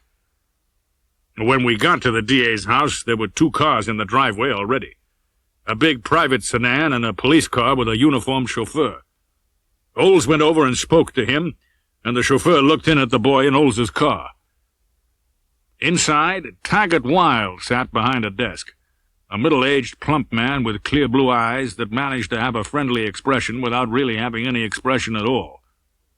Another man sat at the corner of the desk, a cold-eyed, hatchet-faced man. Olds pulled a chair up and sat down and said, "Evening, Captain Kronjager. Meet Phil Marlowe, a private eye who's in a jam." Kronjager scowled, and Olds grinned. Wild said, "Sit down, Marlowe." I looked from Wild to the police captain, then sat down and lit a cigarette. Olds looked at Kronjager and asked, "Why did you get on the Randall Place killing?" The hatchet-faced man spoke without looking up. A stiff, 2 slugs in him, 2 guns that hadn't been fired. Down on the street, we got a blonde trying to start a car that didn't belong to her. She acted rattled, so the boys brought her in and she spilled. She was in there when this guy Brody got it. Claims she didn't see the killer. Got a description of the killer? Olds asked. A tall guy in a leather jerkin, Kronjager replied. He's outside in my heap, Olds said, handcuffed. Marlowe put the arm on him for you. Here's his gun. Olds took the boy's automatic out of his pocket and laid it on a corner of Wild's desk. Wild chuckled. There's a couple more deaths involved, Olds said. Kronjager stiffened. Olds went on, visibly pleased. You heard about a car being lifted out of the Pacific Ocean off Lido Pier this morning with a dead guy in it? Kronjager said no, and kept on looking nasty. The dead guy in the car was chauffeur to a rich family, Olds said. The family was being blackmailed on account of one of the daughters. Mr. Wild recommended Marlowe to the family through me. This chauffeur I spoke of that's drowned off Lido shot a guy last night in your territory. A guy named Geiger, who ran a dirty book racket in a store on Hollywood Boulevard. Geiger was living with the punk I got outside of my car. I mean, living with him, if you get the idea. Marlowe can tell you the rest. I left out two things, not knowing just why at the moment I left out one of them. I left out Carmen's visit to Brody's apartment and Eddie Maws's visit to Geiger's in the afternoon. I told the rest of it just as it happened. When I'd finished, Kronjager said with deadly politeness, So all you did was not report a murder that happened last night and then spend the day foxing around so that this kid of Geiger's could commit a second murder this evening. That's all, I said. I wanted to protect my client, and I hadn't any reason to think the boy would go gunning for Brody. Wild asked, What makes you so sure, Marlowe, that this Taylor boy shot Geiger? Even if the gun that killed Geiger was found on Taylor's body or in the car, it doesn't follow. The gun might have been planted, say by Brody, the actual killer. It's physically possible, I said, but I talked to Brody for a long time. He was a crook, but not a killer type. He was trying to find a way to cut in on Geiger's racket, which naturally he knew all about from the girl. Taylor had the motive, jealous rage, and the opportunity. He was out in one of the family cars without permission. He killed Geiger right in front of the girl. The nude photo business was just what made him do it finally. Wild chuckled and looked along his eyes at Kronjager, then asked, What's this business about hiding the body? I said, The kid hasn't told us, but he must have done it when I was away taking Carmen to her house. He was afraid of the police, of course, being what he is, and he probably thought it a good idea to have the body hidden until he had removed his effects from the house. He stashed the body in the garage, then went back later and laid him out on the bed. That's all guessing, of course. Wild nodded. Then, this morning, he goes down to the store as if nothing had happened and keeps his eyes open. And when Brody moved the books, the kid assumed Brody killed Geiger just for that purpose. What do you think, Olds? Olds said, We'll find out. But that doesn't help Kronjager's troubles. What's eating him is all this happened last night, and he's only just been rung in on it. Kronjager looked at me sharply and immediately looked away again. Wild waved his cigar at me and said, Let's see the exhibits, Marlowe. I emptied my pockets onto his desk. The 3 notes and Geiger's card to General Sternwood, Carmen's photos, and the blue notebook with the code list of names and addresses. I had already given Geiger's keys to Olds. Wild tapped the 3 notes signed by Carmen and said, If General Sternwood paid these, it would be through fear or something worse. Do you know what he was afraid of? I shook my head. Kronjager took over from Wild. Have you told the whole story, Marlowe? I left out a couple of personal matters. My client is entitled to that protection short of anything but a grand jury. You've got 2 murders on your hands, both solved. You have both killers with the motive and instrument in each case. The blackmail angle has got to be suppressed as far as the names of the parties are concerned. Wild stared at me with his clear blue eyes. You'll have to make statements of all of it, at least for the files. I think it may be possible to keep the 2 killings separate and to keep General Sternwood's name out of both of them. Thanks, I said. I'm not through, though. I'm still on the case. I'd do the same thing again if I had to. Wild smiled at me. Let me tell you something. My father was a close friend of old Sternwood. I've done all my office permits to save the old man from grief. But those girls of his are bound certain to hook up with something that can't be hushed, especially that little blonde brat. I'll bet $1 to a Canadian dime that the general's afraid his son-in-law, the ex-bootlegger, is mixed up in this somewhere, and what he really hoped you would find out is that he isn't. Did the general tell you he was looking for Regan? He told me he wished he knew where he was and if he was all right. He liked Regan and was hurt the way he bounced off without telling the old man goodbye. Wilde leaned back and frowned. I see. His hand moved Geiger's blue notebook to one side and pushed the other exhibits towards me. You may as well take these, he said. I've no further use for them. It was close to 11 when I put my car away and went into the lobby of my apartment building. There was someone waiting for me. I stood still and looked at his flattened nose and club-steak ear. The boss wants to talk to you, pal, he said. His hands hovered near the upper buttonhole of his open coat. Give me a break, I said. If you think I'm going to take orders from Eddie Mars, try getting your gat before I shoot your good ear off. Nuts! You ain't got no gun! He stared at me levelly. Like to make a book on it, I said. He waved his left hand. Okay, you win. I wasn't told to blast anybody. You'll hear from him. Too late will be too soon, I said. He went out without looking back. I grinned at my own foolishness and went up to the apartment. I took Carmen's little gun out of my pocket, cleaned it thoroughly, oiled it, wrapped it in a piece of flannel, and locked it up. I made myself a drink and was drinking it when the phone rang. My boy Lanny tells me you're tough tonight, Eddie Mars's voice said. Yeah, what can I do for you? Cops over there. You know where. You keep me out of it? I did. I'm damned if I know why. I guess it was just complicated enough without you. If that's on the level, I may be able to do you a favor. You're looking for Rusty Regan, aren't you? A lot of people seem to think I am, but I'm not. If you were, I could give you an idea. Drop in and see me down at the beach. Maybe, I said, and rang off. And then I dialed the Sternwood's number and heard the butler's suave voice saying, General Sternwood's residence. This is Marlowe. Is Mrs. Regan home? Yes, I believe so, sir. Okay. You give her the message that I have the pictures and that everything is all right. Yes, sir. I may say, thank you very much, sir. I read the morning papers over my eggs and bacon the next morning.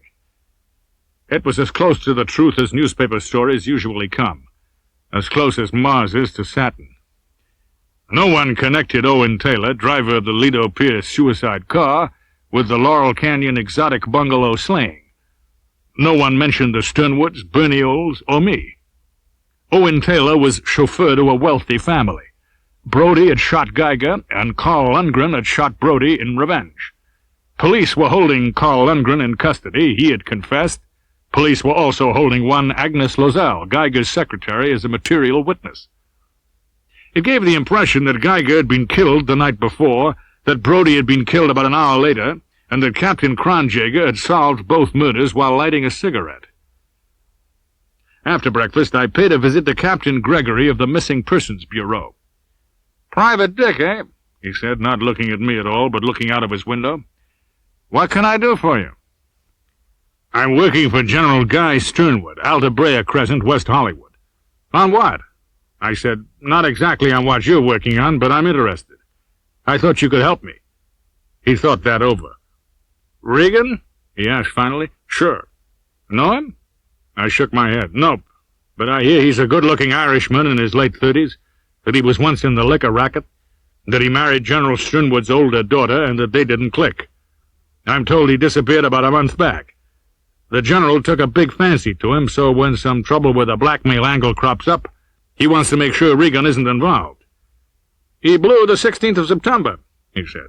The only thing important about that is that it was the chauffeur's day off and nobody saw Regan take his car out. We found the car 4 days later in a garage in a ritzy bungalow court place near the Sunset Towers, a place called the Casa de Oro.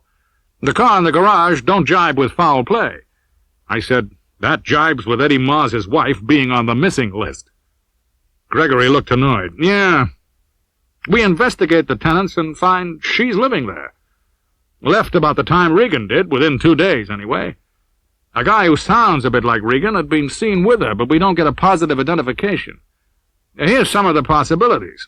First off, Regan carried 15 grand. packed it in his clothes all the time. Real money, they tell me. So the first thought is somebody rolls him for it and rolls him too hard, so they have to take him out in the desert and plant him among the cactuses. But I don't like that too well. Regan carried a gat and had plenty of experience using it. "Well, you got a photo?" I asked.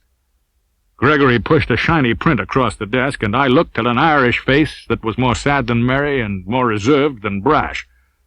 Gregory went on with the possibilities. "Well, there could be people who would know he was sweet on Eddie Mars's Frau, besides Eddie himself.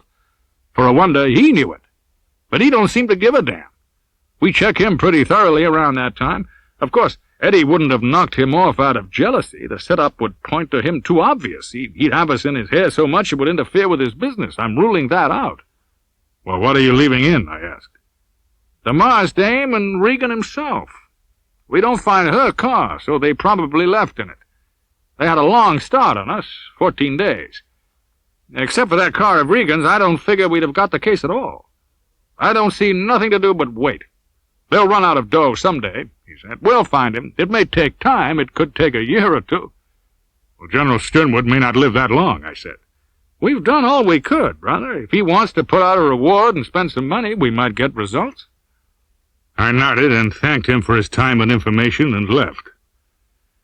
A gray Plymouth sedan tailed me away from the city hall. I gave it a chance to catch up with me on a quiet street. It refused the offer, so I shook it off and went about my business. I didn't go near the Sternwood family. I went back to the office and sat in my swivel chair and tried to catch up on my foot dangling. I was doing just that when Norris, the butler, called up. In his carefully polite manner, he said that General Sternwood was not feeling very well, and that certain items in the newspaper had been read to him, and he assumed that my investigation was now completed. "Yes, as regards Geiger," I said. "I didn't shoot him, you know." "The General didn't suppose you did, Mr. Marlowe." "Does the General know anything about those photographs Mrs. Regan was worrying about?" "No, sir, decidedly not." "Did you know what the General gave me?" "Yes, sir, 3 notes and a card, I believe." "Right. I'll return them. As to the photos, I think I better just destroy them." "Very good, sir. The General has instructed me to send you a check for $500. Will that be satisfactory?" "More than generous," I said. "Thank you, sir. I'm sure we all appreciate it. When the General is feeling a little better, possibly tomorrow, he would like to thank you in person." "Fine," I said. That was that. We said goodbye and hung up. I counted it up on my fingers. Rusty Regan had run away from a lot of money and a handsome wife to go wandering with a vague blonde who was more or less married to a racketeer named Eddie Mars. He had gone suddenly, without goodbyes, and there might be any number of reasons for that.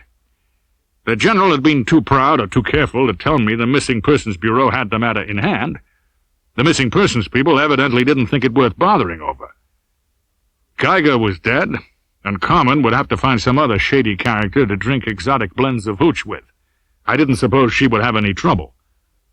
Mrs. Regan knew Eddie Mars well enough to borrow money from him. Apart from this, they had an added bond of interest in Regan. He was her husband, and he had gone off with Eddie Mars's wife. Carl Lundgren, the boy killer, was out of circulation for a long, long time, even if they didn't strap him in a chair over a bucket of acid. Agnes LaSalle was in custody as a material witness. They wouldn't need her for that if Carol took a plea. Well, that left me. I had concealed a murder and suppressed evidence for 24 hours, but I was still at large and had a $500 check coming. The smart thing for me to do was to take a drink and forget the whole mess. That being the obviously smart thing to do, I called Eddie Mars and told him I was coming down to Las Olindas that evening to talk to him. That was how smart I was. Eddie Mars grinned at me sociably and shook hands. "You hinted you had something for me," I said. "What is it?" "What's your hurry? Have a drink and sit down." "No hurry at all. You and I haven't anything to talk about but business." "You'll have the drink and like it," he said. He mixed a couple of drinks and handed one to me. We drank and nodded at each other. "One of your friends is outside bending the wheels," he said. "One Mrs. Vivian Regan." I sipped my drink and took one of his monogrammed cigarettes. "Did you bump her husband off, Eddie?" "No. Did you think I did?" "I wouldn't put it past you." He laughed. "You're kidding." I laughed. "Sure I'm kidding." He looked through his glass at the fire, then asked, You're not really interested in Regan, are you? No, not professionally, I said. Geiger was trying to blackmail the general. The general wouldn't say so, but I figure he was at least half scared Regan might be behind it. Eddie Mars laughed. Geiger worked that one on everybody. It was strictly his own idea. I said, how come you know all this? He shrugged impatiently. I wish to Christ I didn't know half the stuff that's brought to me. Knowing other people's business is the worst investment a man can make in my circle. Then if it was just Geiger you were after, you washed up on that angle. Washed up and paid off. I'm sorry about that. I wish old Sternwood would hire himself a soldier like you on a straight salary, to keep those girls of his home at least a few nights a week. Why? His mouth looked sulky. They're plain trouble. Take the dark one. She's a pain in the neck around here. If she wins, you get it back the next night, I said. I get some of it back, but over a period of time I'm a loser. I yawned and finished my drink. I'm going out and look the joint over, I said. Yes, do. Maybe I can do you a real favor someday. You got it all from Gregory this time. So you own a piece of him, too, I said, and moved to the door. You don't have anybody tailing me around in a gray Plymouth sedan, do you? His eyes widened sharply. He looked jarred. Hell no. Why should I? I couldn't imagine, I said, and went on out. I thought his surprise looked genuine enough to be believed. I thought he even looked a little worried. I couldn't think of any reason for that. I was leaning against the bar, turning a small glass of Bacardi around on the mahogany and watching Vivian Regan's black hair through the cluster of well-dressed people at the middle table. She's picking 'em tonight right on the nose, the bartender told me. The crowd parted briefly, and I saw the back of her neck and her bare shoulders in the opening. She wore a low-cut dress of dull green velvet. The noise swelled at the table, and a chiseled foreign voice rose above it, saying, "If you will just be patient a moment, madame, Mr. Mars will be here in a moment." I left my Bacardi and padded across the carpet to the end table at the left. Vivian Regan's long lashes twitched, and her face looked unnaturally white. There was a disordered pile of money and chips in front of her. It looked like a lot of money.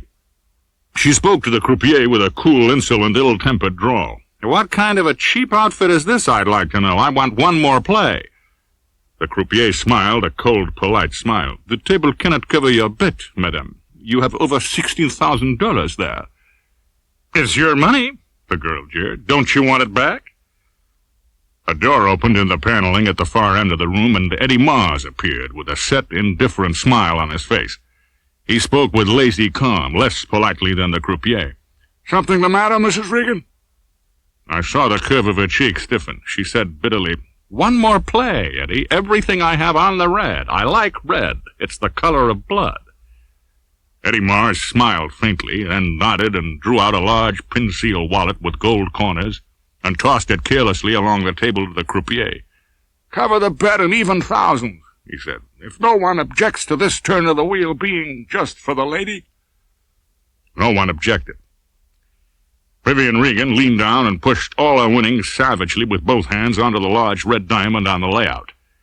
The croupier silently counted out 16 $1,000 bills from the wallet and then laid it aside as carelessly as if it was a book of matches. Nobody moved. The croupier spun the wheel, left-handed, and sent the ball skittering along the upper edge with a casual flick of his wrist. Then he drew back his hands and folded his arms. Vivian's lips parted slowly until her teeth caught the light and glittered like knives. The croupier didn't unfold his arms until the wheel had entirely ceased to revolve.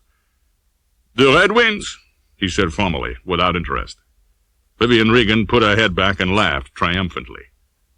Eddie Mars smiled, put his wallet back in his pocket, turned on his heel, and left the room through the door in the paneling. I got to the far end of the room before Vivian had gathered up her winnings and turned away from the table. I got my hat and coat and went out on the porch. I went down the porch steps and drifted off through the trees towards where they parked the cars. I stopped. A little in front of me I had heard a man cough. My steps hadn't made any sound on the soft, moist turf.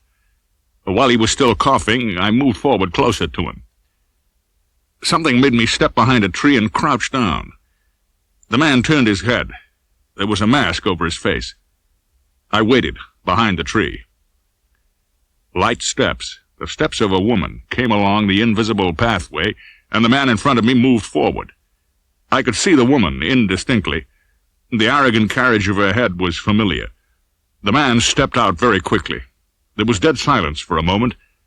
Then the man said, "This is a gun, lady. Just hand me the bag." The girl stood motionless. There was a movement from him. "It better be in here," he said. A catch clicked, and a fumbling sound came to me. There was something in that voice that reminded me of a flattened nose and a club-stake ear. I reached a pipe out of my pocket and held it like a gun. I called out softly, "Hi, Lanny." The man stopped dead and started to bring his hand up. I said, "You're covered." Nothing moved. The girl back on the path didn't move. I didn't move. Lanny didn't move. "Put the bag down between your feet, kid," I told him, slow and easy. He bent down. I jumped out and reached him, still bent over. I leaned against him and took the gun out of his overcoat pocket. "Somebody's always giving me guns," I told him. "On your way, Lanny. No hard feelings. You keep it quiet and I keep it quiet, okay?" "Okay," he said thickly. The fog swallowed him. The faint sound of his steps, and then nothing. I picked the bag up and felt in it and went towards Vivian Regan. She still stood there, motionless, a gray fur coat held tight around her throat with an ungloved hand. "Nice work, Marlowe. Are you my bodyguard now?" Her voice had a harsh note. She took her bag from me and asked, "What are you doing here?" "Eddie Mars thought I was looking for somebody he thought had run away with his wife." "Oh, were you?" "No." "Then what did you come for?" "To find out why he thought I was looking for somebody he thought had run away with his wife." "Did you find out?" "No." "I thought you weren't interested in that," she said. "Well, people keep throwing it at me." She clicked her teeth in annoyance. The incident of the masked man with a gun seemed to have made no impression on her at all. She took hold of my arm. "Let's ride in your car, Marlowe." I drove down the curving line of trees, and she sat silently in the corner of the seat. We drove away from Las Olindas through a series of little dank beach towns with shack-like houses built down on the sand close to the rumble of the surf, and larger houses built back on the slopes behind. "What's Eddie Mars got on you?" I said. She looked at me. "I took plenty away from him tonight at roulette, starting with $5,000 I borrowed from him yesterday and didn't have to use. Drive down by the beach. I want to look at the sea." I took a turning that led to the water. I braked against the curb and switched the headlights off and sat with my hands on the wheel. "Move closer," she said almost thickly. I moved out from under the wheel into the middle of the seat. She fell without a sound into my arms. I tightened my arms and lifted her up. I brought her face slowly up to my face. I kissed her tightly and quickly. Then a long, slow kiss. Her lips opened under mine. Her body began to shake in my arms. I kept on kissing her. After a long time, she pulled her head away enough to say, "Where do you live?" "Hobart Arms," I said. "I've never seen it." "You want to?" "Yes." "What has Eddie Mars got on you?" Her body stiffened in my arms. "So that's the way it is," she said in a soft, dull voice. "That's the way it is. Kissing is nice, but your father didn't hire me to sleep with you." "You son of a bitch," she said calmly, without moving. I laughed in her face. "Oh, don't think I'm an icicle," I said. "I have warm blood like the next guy. You're easy to take. Too damned easy." "What has Eddie Mars got on you?" "If you say that again, I'll scream." "Go ahead and scream." She jerked away and pulled herself upright, far back in the corner of the seat. "What makes you think he has anything on me?" she whispered. "He lets you win a lot of money and sends a gun poke around to take it back for him. You're not more than mildly surprised. You didn't even thank me for saving it for you. I think the whole thing was just some kind of an act, at least partly for my benefit." Her voice became an icy drawl. "Take me away from here, if you will be so kind. I'm quite sure I'd like to go home." I started the car and turned it and drove back across the interurban tracks to the highway and up to West Hollywood. She didn't speak to me and hardly moved all the way back. I drove through the gates of the big house. She jerked the car door open and was out of it before it had quite stopped. She didn't speak even then. I turned back, down the driveway, and home. Back at my apartment, I needed a drink and was in a hurry to get one. I didn't switch the light on inside the door. I made straight for the kitchenette and brought up short in 3 or 4 feet. Something was wrong. Something on the air. A scent. I stood still and listened. There was no sound at all. I reached the wall switch and flicked the light on. Carmen Sternwood lay on her back in my bed, giggling at me. "Cute, aren't I?" she said. I dug a cigarette out and looked at her with bleak eyes. "I'm all undressed," she said, after I'd smoked and stared at her for a minute. By God, I said, it was right at the back of my mind. In another minute, I'd have said, I bet you're all undressed. "You're cute." She rolled her head a little, then took hold of the covers, paused dramatically, and swept them aside. She was undressed, all right. The Sternwood girls were giving me both barrels that night. "That's nice," I said, "but I've already seen it all, remember? I'm the guy that keeps finding you without any clothes on. Now get dressed like a good little girl. Go ahead. I won't watch you." I looked away. Then I was aware of a hissing noise, very sudden and sharp. It startled me into looking at her again. She sat there naked, propped on her hands, her mouth open a little, her face like scraped bone. She called me a filthy name. I said carefully, "I'll give you 3 minutes to get dressed and out of here. If you're not out by then, I'll throw you out. Just the way you are, and I'll throw your clothes after you. Now, get started." She dressed. I watched her. Then she walked quickly to the door and opened it and went out, without speaking, without looking back. I heard the elevator lurch into motion and move in the shaft. I walked to the windows and pulled the shades up and opened the windows wide. I went back to the bed and looked down at it. The imprint of her head was still in the pillow, of her small, corrupt body still on the sheets. I stubbed my cigarette out and tore the bed to pieces savagely. It was raining again the next morning, a slanting gray rain like swung curtains of crystal beads. Across the street, the same gray Plymouth sedan was parked, with the same little man behind the wheel. I went out and got some breakfast, then went up to my office. I opened my mail and found the General's check for $500. That made it a nice morning.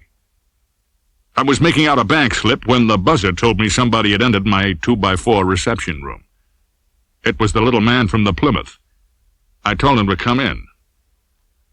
He slid past me carefully as I held the door, as carefully as though he feared I might plant a kick in his minute buttocks. We sat down and faced each other across the desk. He was a very small man, not more than 5'3", and would hardly weigh as much as a butcher's thumb. "I'm Harry Jones," he said. "You've been following me around for a couple of days," I told him. "Maybe you're selling insurance. Maybe you knew a fellow called Joe Brody." His eyes bulged and his lower lip almost fell in his lap. "Christ! How did you know that?" he said. "I'm psychic. Shake your business up and pour it. I haven't got all day." He said, "I've got something to sell. Cheap. For a couple of C-notes." "Hey, how'd you tie me to Joe?" "Don't mind me. I was just guessing. I suppose Agnes is loose." The little man straightened in his chair. "Yeah, she sent me. Hey, you made a crack when you were up there the night Joe got squibbed off.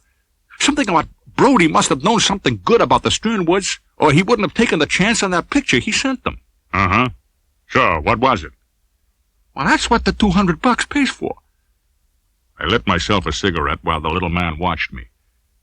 "We gotta get out of town," he said. "Agnes is a nice girl. You can't hold that stuff on her." "She's too big for you," I said. "She'll roll on you and smother you." "That's kind of a dirty crack, brother," he said with something that was near enough to dignity to make me stare at him. I said, "You're right. I've been meeting the wrong kind of people lately." "Well, what have you got for the money?" "Something that might help you find Rusty Regan." "I'm not looking for Rusty Regan," I sighed. "Says you. You want to hear it or not?" I nodded. "Eddie Mars had Regan bumped off," he said calmly, and leaned back as if he had just been made a vice president. I waved a hand in the direction of the door. "On your way, small size." He leaned across the desk, white lines at the corners of his mouth. "I came to speak my piece, and I'm speaking it. Rusty was sweet on a singer named Mona Grant. Then she changed her name to Mars. Rusty got sore and married a rich dame that hung around the joints like she couldn't sleep well at home. I said that one day Rusty ran away. He started to run away, maybe, with this girl Mona. She wasn't living with Eddie Mars, didn't like his rackets. Most of this is on the record, Harry," I said. "You can't expect money for that." The little man got impatient. "I'm coming to what isn't." So Regan blew. I used to see him every afternoon in Vardy's drinking Irish whiskey and staring at the wall. He don't talk much anymore. He'd give me a bet now and then, which was what I was there for, to pick up bets for Puss Walgreen. I thought he was in the insurance business. Well, that's what it says on the door. I guess he'd sell you insurance at that if you trampled on him. Well, about the middle of September, I don't see Regan anymore. I don't notice it right away. You know how it is. A guy's there and you see him, and then he ain't there and you don't see him until something makes you think of it. But what makes me think about it is I hear a guy say, laughing, that Eddie Mars's woman lammed out with Rusty Regan and Mars is acting like he was best man instead of being sore. So I tell Joe Brody, and he gets to figuring if he get a line somehow on the two lovebirds, he could maybe collect twice. Once from Eddie Mars and once from Regan's wife. $5 grand's worth, I said. He nicked them for that a while back. Yeah? Harry Jones looked mildly surprised.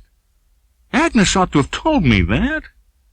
Well, Joe and me watch the papers and we don't see anything, so we know old Sternwood has a blanket on it. Then one day, I see Lash Canino in town. You know him? I shook my head. Well, there's a boy that is tough like some guys think they are tough.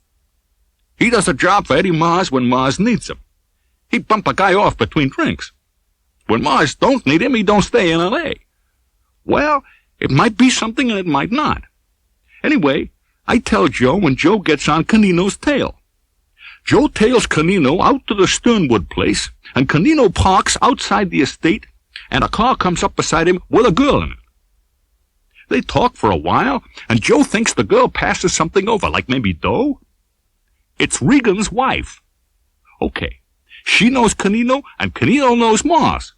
So Joe figures Canino knows something about Regan and is trying to squeeze a little on the side for himself. Canino blows, and Joe loses him. End of Act 1. Well, what does this Canino look like, I asked. Short, heavy-set, brown hair, brown eyes, and always wears brown. Drives a brown coupe. Everything brown for Mr. Canino. I said, that's very interesting, Harry, but it's still not worth $200. Would you give the $200 to know where Eddie's wife is? The little man asked calmly. He had all my attention now. I almost cracked the arms of my chair, leaning on them. Even if she was alone? Harry Jones added in a soft, rather sinister tone. Even if she never runs away with Regan at all, and was being kept now about 40 miles from L.A. in a hideout? So the law would keep on thinking she had dusted with him? Would you pay $200 for that, Seamus? I licked my lips. They tasted dry and salty.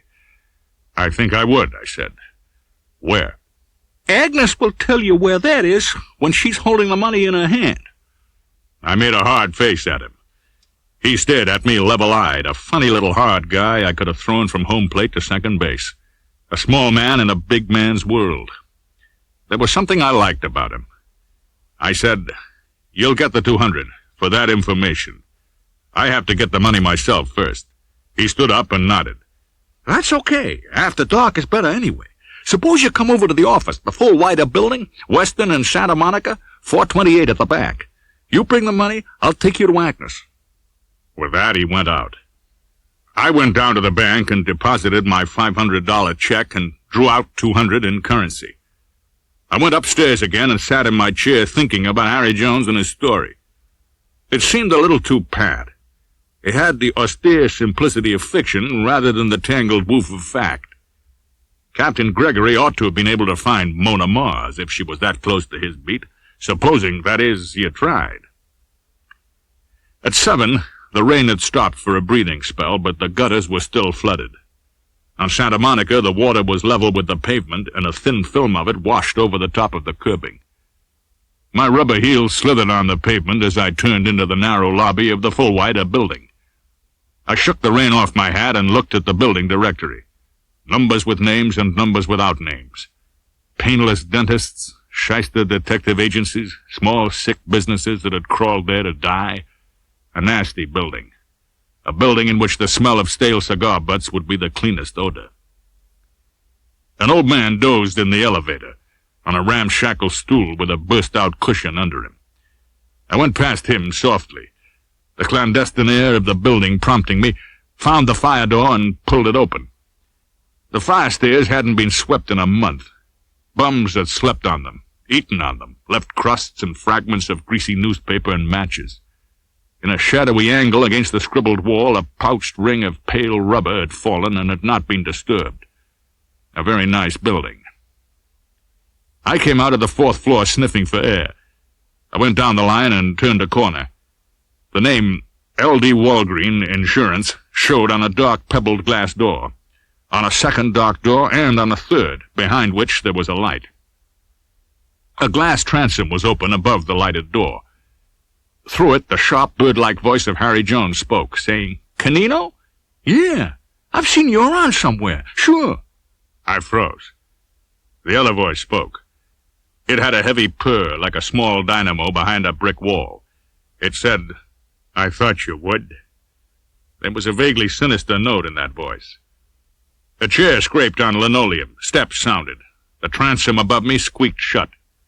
A shadow melted from behind the pebbled glass. I went back to the first of the 3 doors marked with the name Walgreen. I tried it cautiously. It was locked. I reached my wallet out and slipped the thick, hard window of celluloid from over my driver's license. I put my gloves on, leaned softly and lovingly against the door, and pushed the knob hard away from the frame. I pushed the celluloid plate into the wide crack and felt for the slope of the spring lock. There was a dry click, like a small icicle breaking. I hung there motionless. Nothing happened inside. I turned the knob and pushed the door back into darkness. I shut it behind me as carefully as I had opened it. There was a connecting door to the next office. This was unlocked. I passed into the second of the 3 offices. I crossed the room. A tight fan of light spread from an inch opening of the door into the lighted office. Everything very convenient. I walked like a cat on a mantle and reached the hinged side of the door, put an eye to the crack, and saw nothing but light against the angle of the wood. The purring voice was now saying quite pleasantly, "So you go to see this peeper? Well, that was your mistake. Eddie don't like it. The peeper told Eddie some guy in a gray Plymouth was tailing him. Eddie naturally wants to know who and why, see?" Harry Jones laughed lightly. "Well, you know why I went to the peeper? I already told you. Account of Joe Brody's girl. She has to blow and figures the peeper can get her some dough." The purring voice said gently, "Dough for what? Peepers don't give that stuff out to punks." Harry Jones put on a brave voice. "Brody was trying to peddle a nudist photo of the young Sternwood girl. Marlowe got wise to him.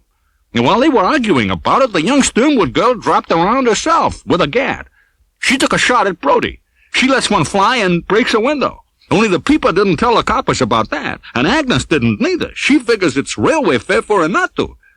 The purring voice said, still gentle, "Well, from what I hear, this Agnes was just a shill for Geiger.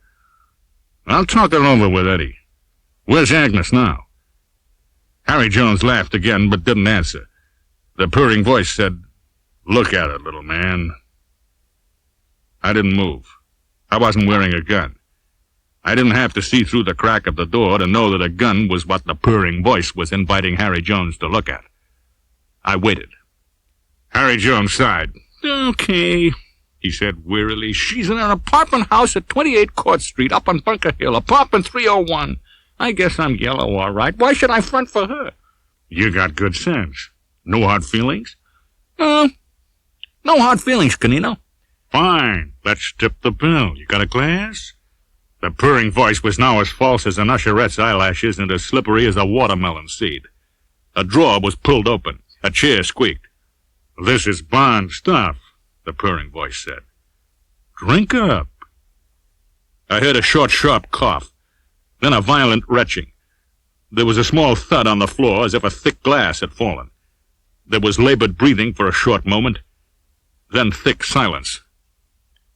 "So long, little man," said Mr. Canino. Steps, a click, a wedge of light died at my feet. A door opened and closed quietly. The steps faded, leisurely and assured. I stood around the edge of the door and pulled it wide. In the close air there was a heavy, clogged smell, almost a perfume.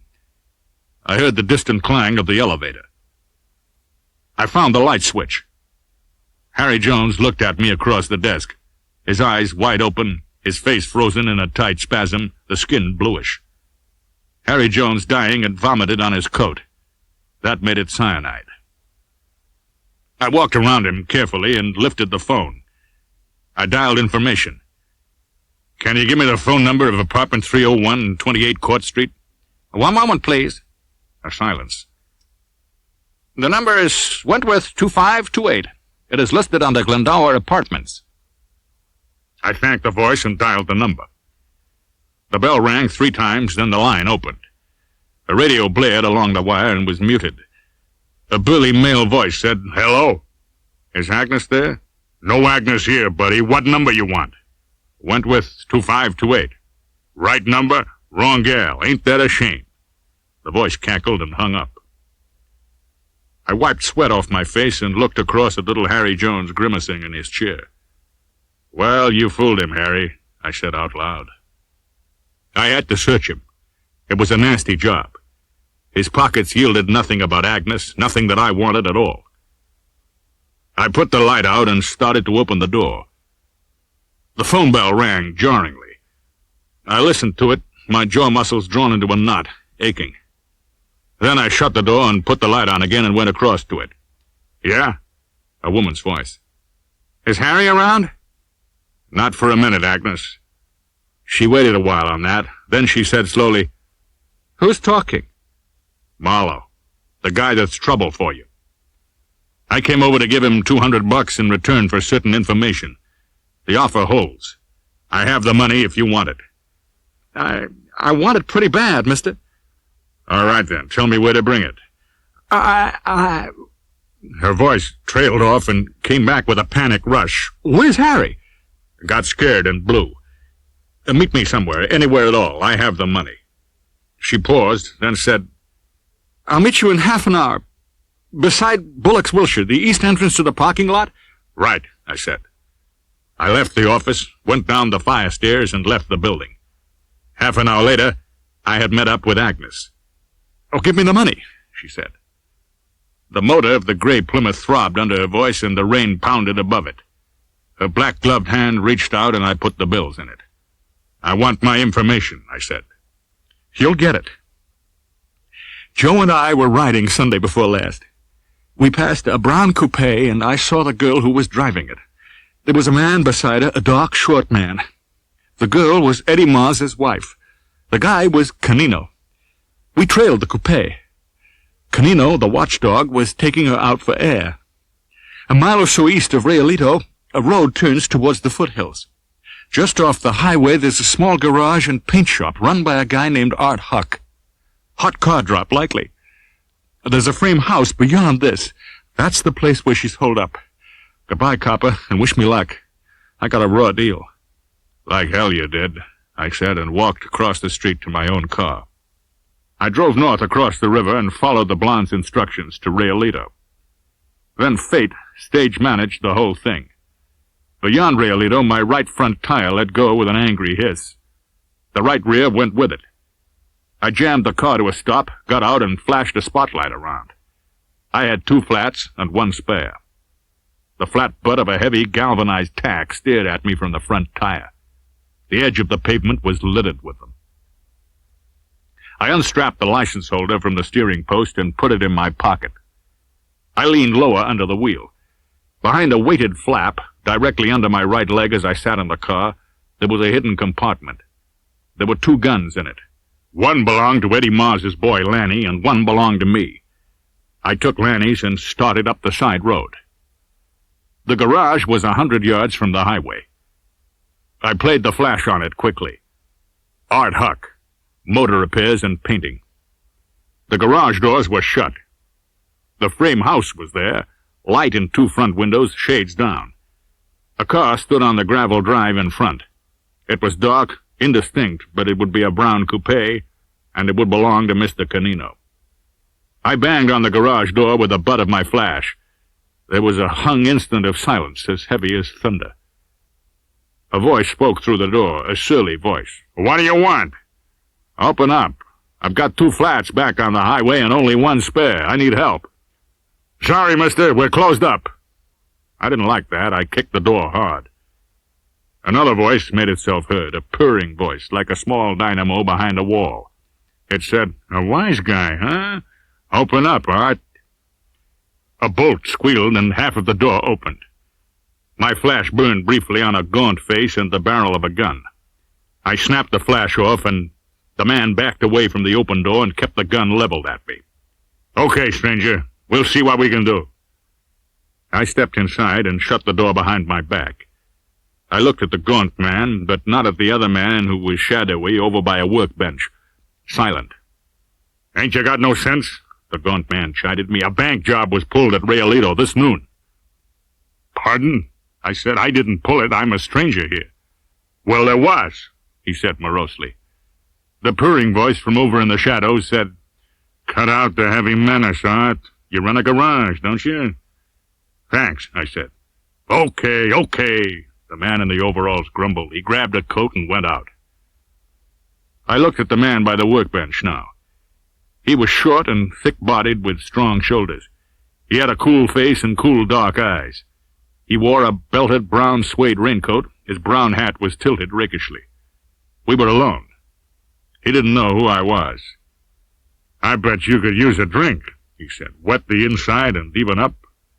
He reached a bottle from the workbench behind him and got 2 glasses. He poured a stiff jolt into each and held one out. Walking like a dummy, I went over and took it. I sniffed my drink delicately. It had the right smell. I watched him drink some of his before I swallowed mine. There was no cyanide in it. I lit a cigarette. I wanted my tires fixed. The minutes passed on tiptoe. Art returned, trundling 2 muddy flats. "You sure pick spots for a jack to stand on," he snarled. The brown man laughed and took a rolled cylinder of nickels out of his pocket and tossed it up and down on the palm of his hand. Art heaved 1 tire up on a spreader and tore the rim loose viciously. He had the tube out in a second. I stood watching the roll of wrapped coins dance in Canino's hand. The teamwork must have been very nice. I saw no signal. The gaunt man suddenly slammed the tube down over my head and shoulders, a perfect ringer. The brown man closed his fist over the roll of nickels. He came up to me without sound. He hit me. There was no sensation in my head. There was nothing but hard, aching white light. Then there was darkness. It seemed there was a woman, and she was sitting near a lamp. She was so platinumed that her hair shone like a silver fruit bowl. I moved my head a little. Carefully. It hurt. Handcuffs held my wrists behind me, and a rope went from them to my ankles and then over the end of the brown davenport on which I was sprawled. "How do you feel?" she asked.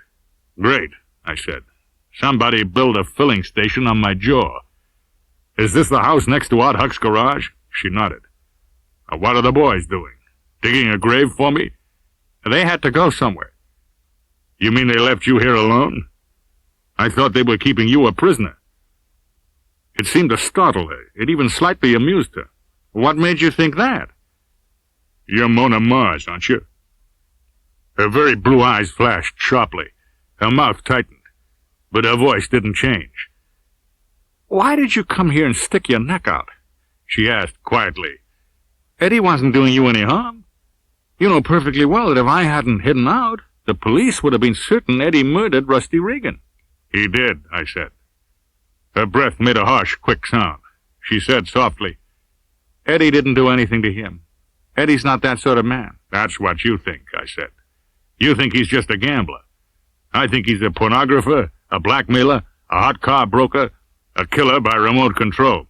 "He's not a killer," she said quickly. Not personally. He has Canino. If Eddie is such a nice guy, I'd like to get to talk to him without Canino around. You know what Canino will do. Beat my teeth out and then kick me in the stomach for mumbling. She put her head back and stood there, thoughtful and withdrawn, thinking something out. Then, abruptly, she walked out of the room. She came back with a kitchen knife and sawed at my rope. "Canino has the key to the handcuffs," she said. "I can't do anything about those." I swung my feet to the floor and stood up. I tottered around, stiff-legged. I could still walk. I could run, if I had to. "I guess you mean me to go," I said. She nodded without lifting her head. "You'd better go with me if you want to keep on living." She shook her head violently. I stepped up close to her, almost pressing against her. "You're going to stay here after turning me loose? Wait for that killer to come back so you can say sorry?" "Just get out!" She almost spat at me. "Okay." I turned away from her and moved towards the front door. "Goodbye," she said under her breath. "Good luck in everything but one thing. Eddie didn't kill Rusty Regan. You'll find him alive and well somewhere when he wants to be found."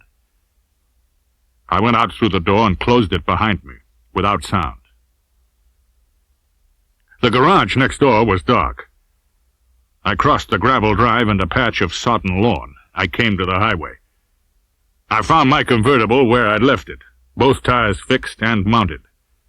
I reached into it and got the other gun and started back. Halfway there, the headlights nearly caught me. I slid down the bank into the wet ditch, and the car hummed by without slowing. I lifted my head, heard the rasp of its tires as it left the road and took the gravel of the driveway. The motor died. The lights died. A door slammed. I came back to the soggy grass plot and sloshed across it. Canino's car was between me and the house. The gun was down at my side, pulled as far around as I could get it, without pulling my left arm out by the roots. The keys hung on the dash. Canino was very sure of himself. He wouldn't be in there long. He would be on his way and take her with him. I couldn't wait. I leaned into his car and started the engine. The warm motor caught at once. It purred softly, contentedly. I got out of the car again and crouched down by the rear wheels, watching the house. A darkened window slid down inch by inch.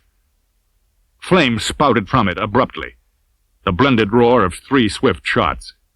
Glass starred in the coupe. I yelled with agony. The yell went off into a wailing groan choked with blood. It was nice work. Canino liked it very much. I heard him laugh. Then silence for a little while. Then the house door crawled open and Mona Mars came out on the porch. Canino came, crouched methodically behind her. He grunted something and the girl's body jerked hard, as though he had jammed a gun into her back. She stopped rigid. "I can see him!" she screamed. "Through the window, behind the wheel, Lash!" He fell for it like a bucket of lead. He knocked her roughly to one side and jumped forward. 3 more spurts of flame cut the darkness. If it was a revolver he had, it might be empty, it might not. I said, "Finished?" He whirled at me. I shot him 4 times, the Colt straining against my ribs. The gun jumped out of his hand as if it had been kicked. He reached both hands for his stomach. He fell, face down in the wet gravel. Mona stood rigid, with the rain swirling at her. Then she was bending down over him. After a little while, she stood up with a small key on a thin chain. Without saying a word, she went behind me and unlocked the handcuffs. This was another day, and the sun was shining again. Captain Gregory of the Missing Persons Bureau looked at me. "So you got yourself in another jam, Marlowe. Shooting this Canino was all right, I guess, but I don't figure the homicide boys pinned any medals on you. Who told you this girl out there was Eddie Mars's wife?" I told him. He listened carefully and yawned. "Oh, maybe I knew," he said. "Maybe I thought if Eddie and his woman wanted to play a little game like that, it would be smart to let them think they were getting away with it. That's mainly why I asked you to come in this morning. I'd like to see the flashy, well-dressed mugs like Eddie Mars spoiling their manicures in the rock quarry at Folsom." I didn't say anything. But that don't mean I think Eddie Mars bumped off Regan. I just figured maybe he knows something about it, and maybe sooner or later something will sneak out into the open. I stood up and grinned at him and started for the door. When I'd almost reached it, he cleared his throat suddenly and said in a harsh voice, "I'm wasting my breath, huh? You still think you can find Regan?" I turned round and looked him straight in the eyes. "No, I don't think I can find Regan. I'm not even going to try. Does that shoot you?" He nodded slowly, and I left. I got my car from the parking lot and drove home to the Hobart Arms. I lay down on the bed. I tried to go to sleep, but sleep didn't come. My mind drifted through waves of memory.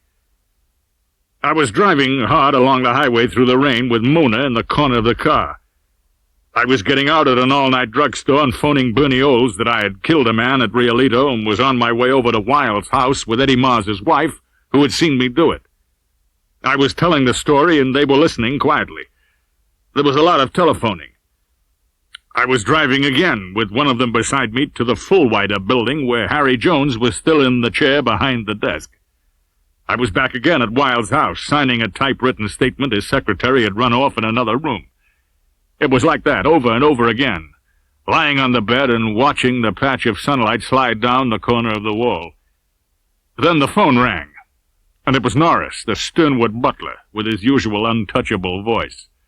"The General would like to see you this morning, Mr. Marlowe, if it's convenient." I shaved, changed clothes, and got Carmen's little pearl-handled revolver and dropped it into my pocket. When I got to the Sternwood place, it was 11:15. I rang the bell. It was 5 days since I had rung it for the first time. It felt like a year. In a few moments, Norris appeared and showed me to the General's room. General Sternwood was propped up on pillows. "Sit down, Mr. Marlowe." His voice sounded weary and a little stiff. I pulled a chair close to him and sat down. He said lifelessly, "I didn't ask you to look for my son-in-law, Mr. Marlowe." "You wanted me to, though." "Well, why did you go to see Captain Gregory?" I leaned back and hung an arm over the back of the chair. "Oh, the morning I was here, after I left you in the orchid house, Mrs. Regan sent out for me. She seemed to assume I was hired to look for her husband, and she didn't seem to like it. She let drop, however, that they had found his car in a certain garage. The they could only be the police. In that case, the Missing Persons Bureau would be the department that would have the case." "And you allowed Captain Gregory to think I had employed you to find Rusty?" "Yeah, I guess I did, when I was sure he had the case. You don't know what I have to go through or over or under to do your job for you. I do it in my way. I do my best to protect you, and I may break a few rules, but I break them in your favor. After all, you didn't tell me not to go to Captain Gregory." "That would have been rather difficult," he said with a faint smile. "Well, what have I done wrong? Your man Norris seemed to think when Geiger was eliminated, the case was over. I don't see it that way. Geiger wanted to find out if there was anything putting pressure on you. If there was, you would pay him. If not, you would ignore him and wait for his next move. But there was something putting a pressure on you. Regan. You were afraid he was not what he had appeared to be. You're still too proud to be played for a sucker, and you really liked Regan." There was a silence. Then the General said quietly, "I'll pay you another $1,000 to find Rusty.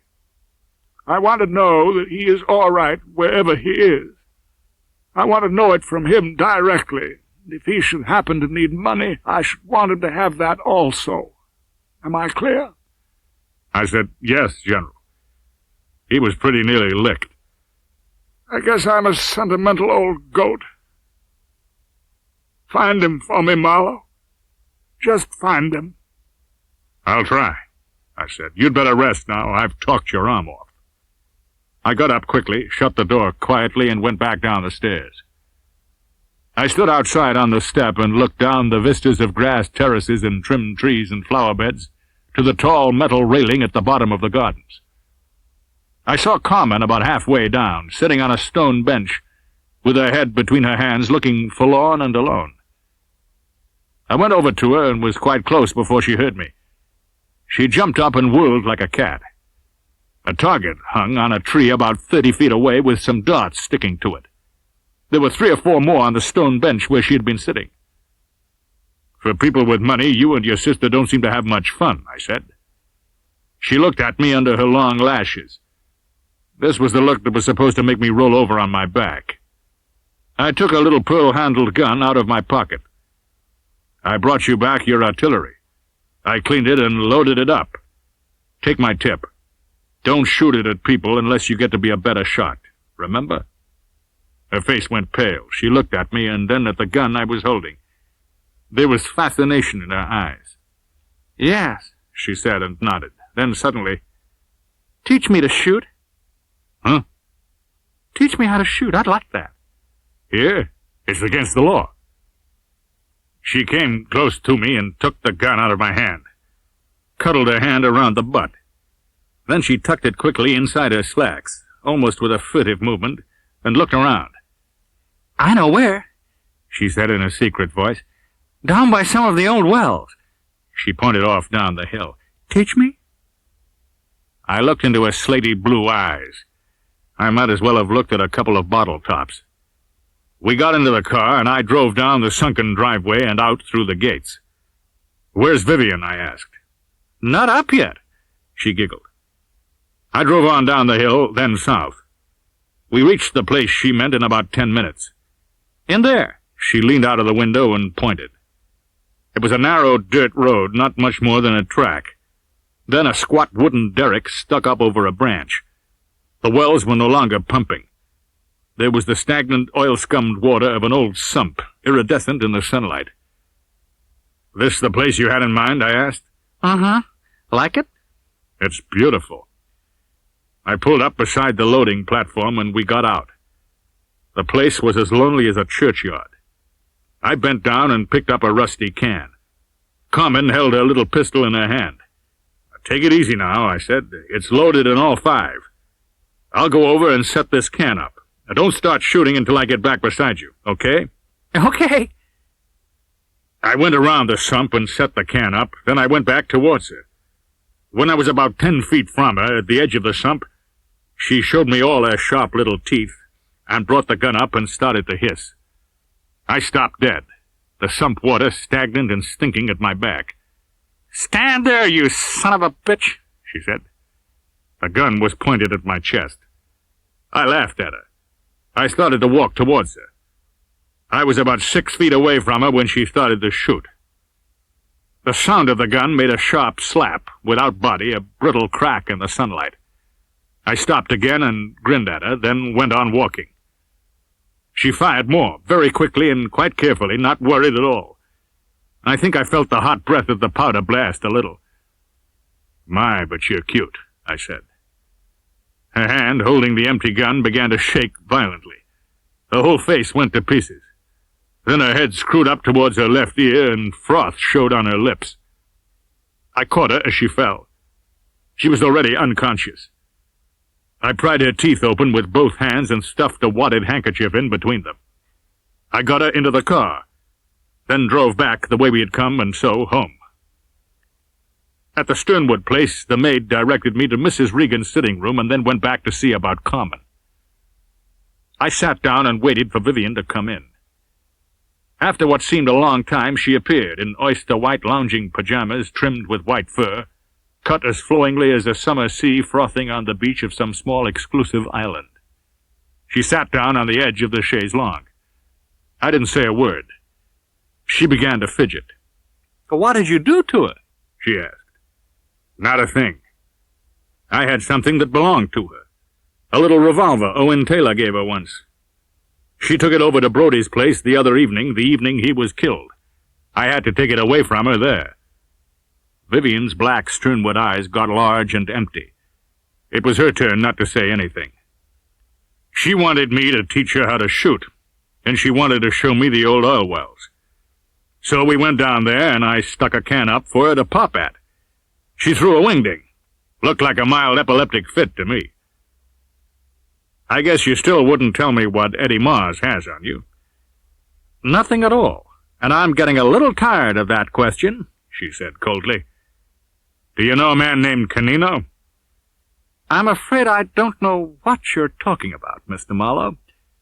Suppose you did. It would be something like this. Geiger got his hooks into your sister and tried to blackmail your father. Eddie Mars was behind Geiger, protecting him and using him for a cat's paw. Geiger was killed by Owen Taylor.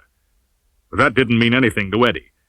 He was playing a deeper game than Geiger knew anything about, or than Brody knew anything about, or anybody except you and Eddie and a tough guy named Canino. Eddie was playing for $1 million or so. He knew where Regan had gone and why, and he didn't want the police to have to find out. He wanted them to have an explanation of the disappearance that would keep them satisfied. Am I boring you? You tire me, she said in a dead, exhausted voice. I'm sorry.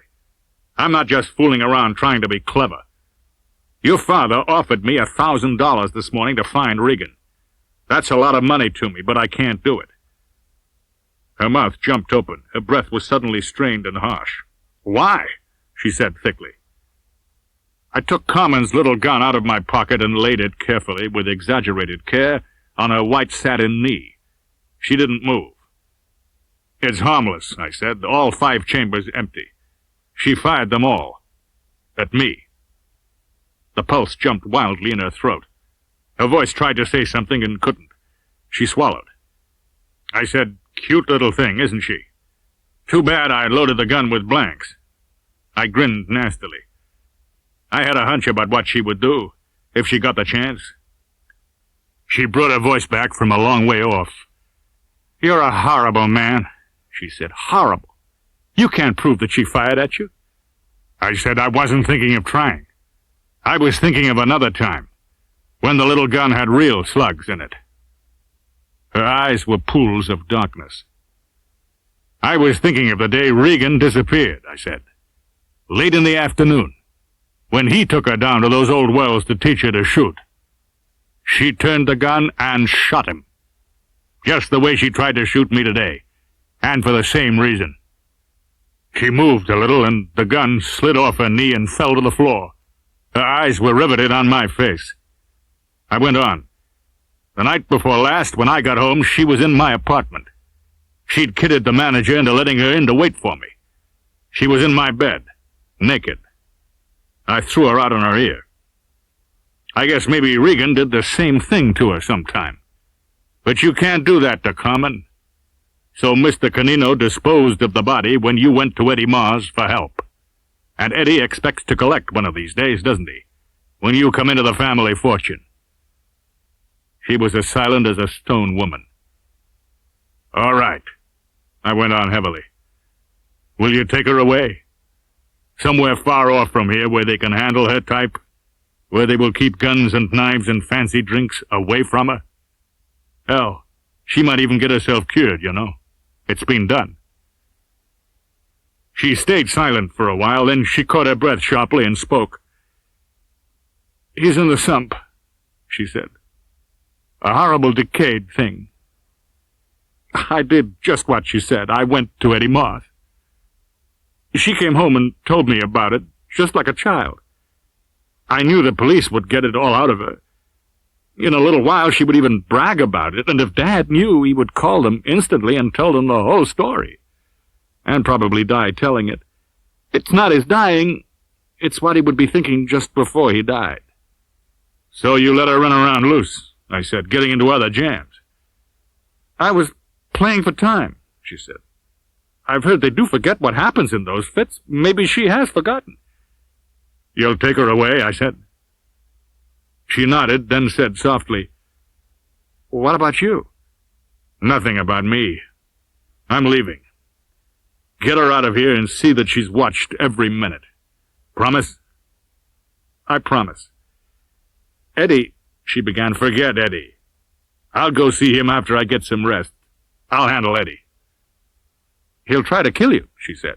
Yeah, I said. His best boy couldn't. I'll take a chance on the others. Does Norris know? Again, she nodded. I thought so, I said. I went quickly away from her and out of the room. I got into my car and drove off down the hill. What did it matter where you lay once you were dead? in a dirty sump, or in a marble tower on top of a high hill. You just slept the big sleep, not caring about the nastiness of how you died or where you fell. Me, I was part of the nastiness now. Far more a part of it than Rusty Regan was. But the old man didn't have to be. He could lie quiet in his canopied bed, with his bloodless hands folded on the sheet, waiting. And in a little while, he too, like Rusty Regan, would be sleeping the big sleep.